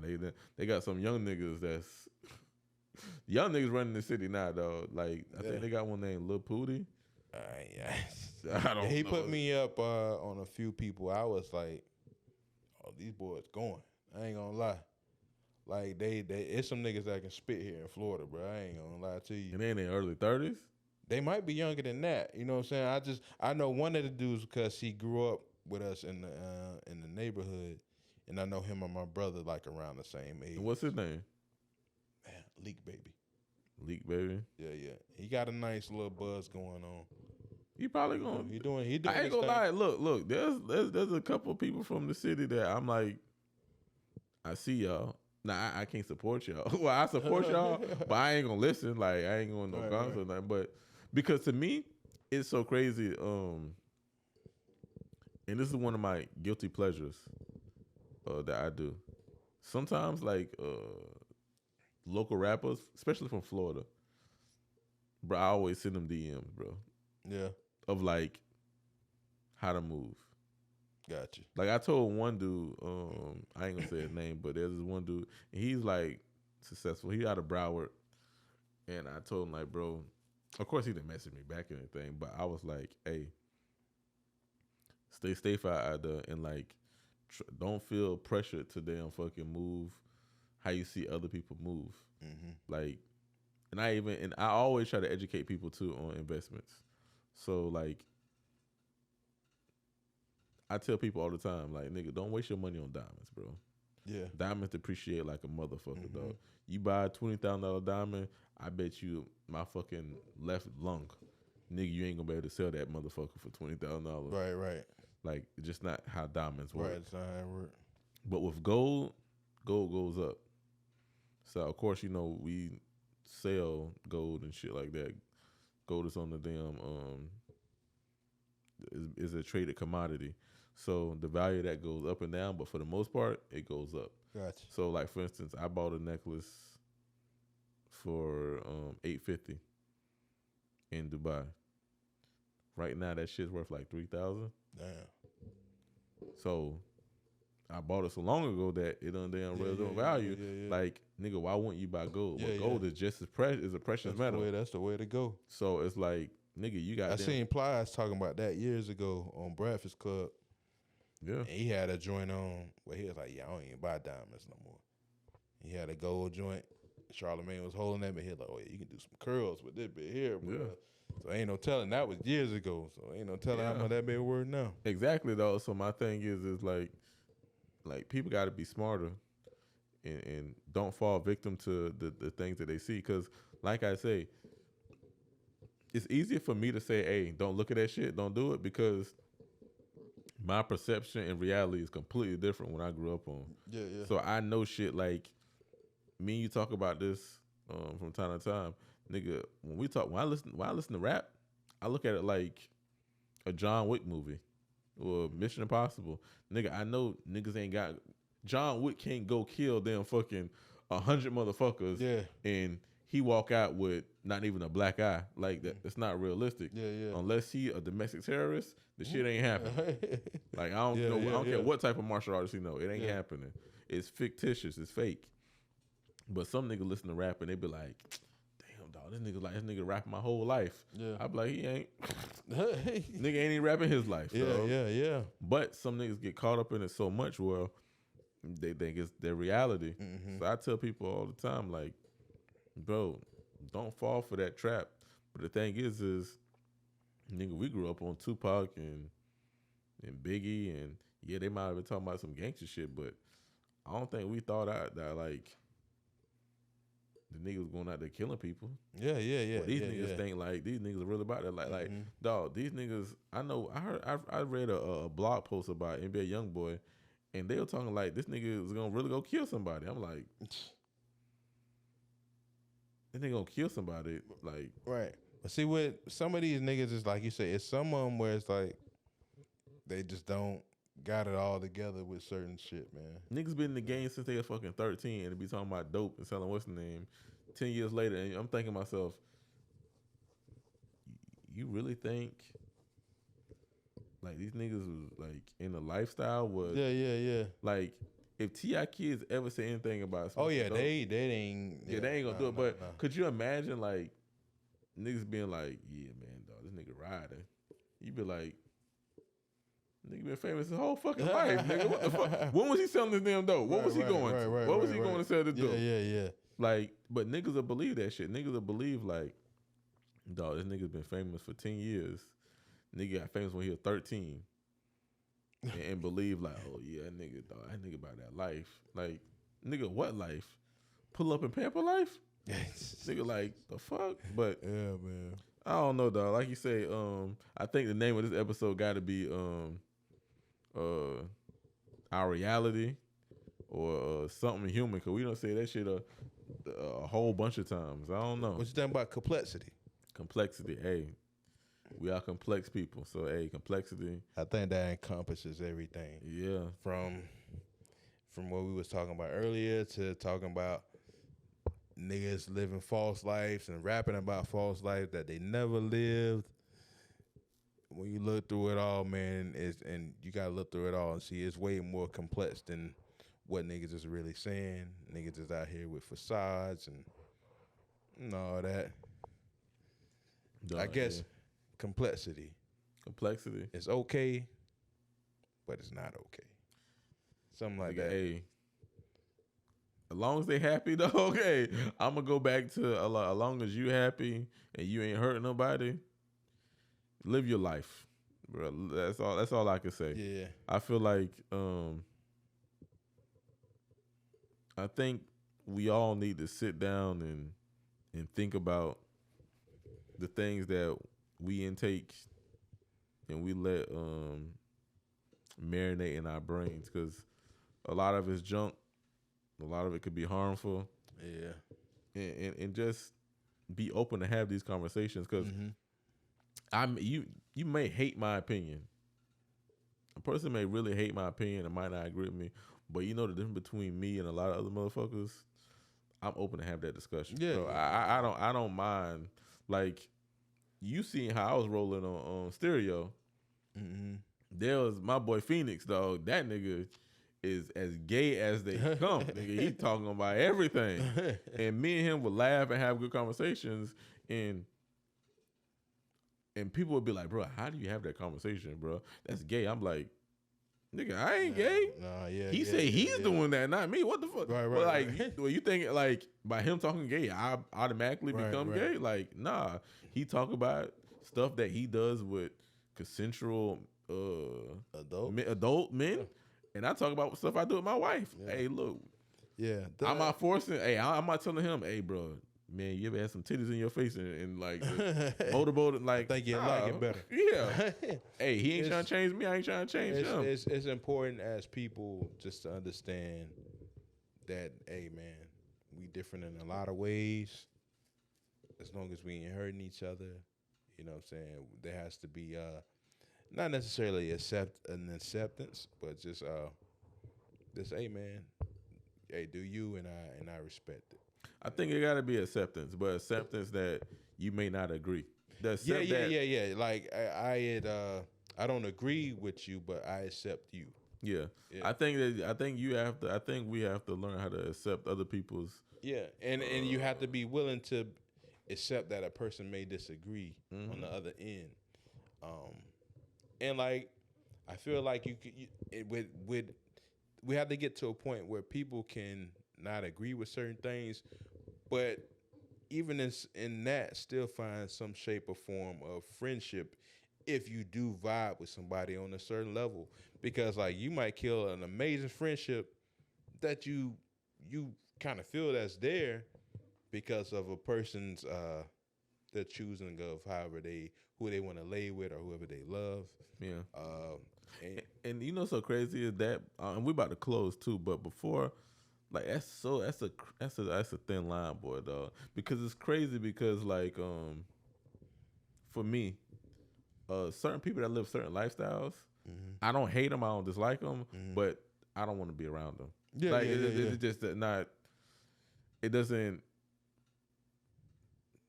help my lifestyle, like being around their life, like how they look. And I'm not saying that theirs is negative or bad. It's just that shit I'm not into. So it's so crazy because in my mind I thought about like, damn, how do I accept somebody's lifestyle, but at the same time be like, shit, nigga, I don't want you around me. Because it's kind of fucked up, but at the same time, I feel like, because the thing is, it's like, I don't necessarily agree with a lot of people's decisions on how they live their life, but at the same time, I don't really care about the lifestyle. But there's certain things that you would say, like, for instance, like niggas who go to the club. Like, I don't particularly want to be around niggas who just go to the club all damn day. And it's not anything against them. It's just that for me, nigga, the club shit, that shit ain't fucking fun. Like, it ain't fun. Like, I feel you. Nigga just ain't fun to me. So, but another people be like, well, nigga, how could you sit around gay people? Is being gay fun to you? I'm like, nah, not really. But to me, that lifestyle has a way smaller impact than a nigga who just be around like, just say, hey, dog, you want to go to the club? Hey, you want to go to the club? I feel like at the club, nigga, I want to listen to music. I listen to music in my garage. Nigga, like, I feel like it's always, whatever it is that you into, like, it's like a time and place for that. So, like, it's like, I might have friends that like to go to the club, but you probably gonna go to the club with your other homies that like to do that. Yeah. But it's just like with me, hey, we'll probably go play some ball. We'll probably do whatever or just chat it up, So I feel like it's a time and place for that. So like, but it's so crazy that like, even and this is another thing too. Why, what makes our conversation so cool is that I'm willing to point out, like, nigga, that's definitely a flaw that I have. Like, nigga, how the fuck can I accept one person, but then nigga, because a nigga going to the club, that's not a lifestyle choice. That's just a nigga's entertainment. Yeah. Versus somebody, nigga, lifestyle change. I'm like, I accept that shit. But nigga, you going to the club? You just going to the club. Hey, you gonna go? Hey man, I can't deal with that shit. Nigga. That shit damn fucking annoying, dog. Yeah. So it's just crazy how even with my logic. Within that, yeah, nigga, I'm rationalizing some bullshit. I'm telling nigga like, nigga, I don't even want to hang out. I don't even want to be around you, nigga, because you go to a club sometimes. Yeah. But nigga who got a whole lifestyle choice, I'm like, shit ain't me. But see, like goes back to what makes us complex, man. You know what I'm saying? You said it, dog. That's what makes us complex. Dog. What episode we on, dog? This is 32, man. 32, dog. Another one, dog. 32, man. So, again, to the listeners on all platforms, man, we really appreciate y'all. We will continue to grow this and get better at giving y'all feedback on on our socials. We're gonna continue the visuals. This is the third one, episode 32, man. Again, on YouTube, if you're listening to us, even if you just kind of vibing to it, man. If I'll get back to it another time. At least subscribe so you'll know whenever we have. Man, like, episode. Subscribe. Hey, I never thought I'd be saying this shit. Hey, like, subscribe, comment, nigga. If you listen for a few minutes and it's like, okay, they chatting, I'll get to it another. Just subscribe. Come back and check out another episode, or go and check us out on the other streaming platforms. We got all a whole catalog of 30 other episodes. Go check that out if you want to hear more of us, man. But again, we appreciate y'all. We appreciate the ones that love us. We appreciate the ones that don't, because, hey, we ain't here to be heroes. Hey, we villains to somebody. Villains to somebody. So, hey, it's a little bit of good and bad on both sides, man. So, until next time, we appreciate y'all. We love you. And to episode 32, we out. We out.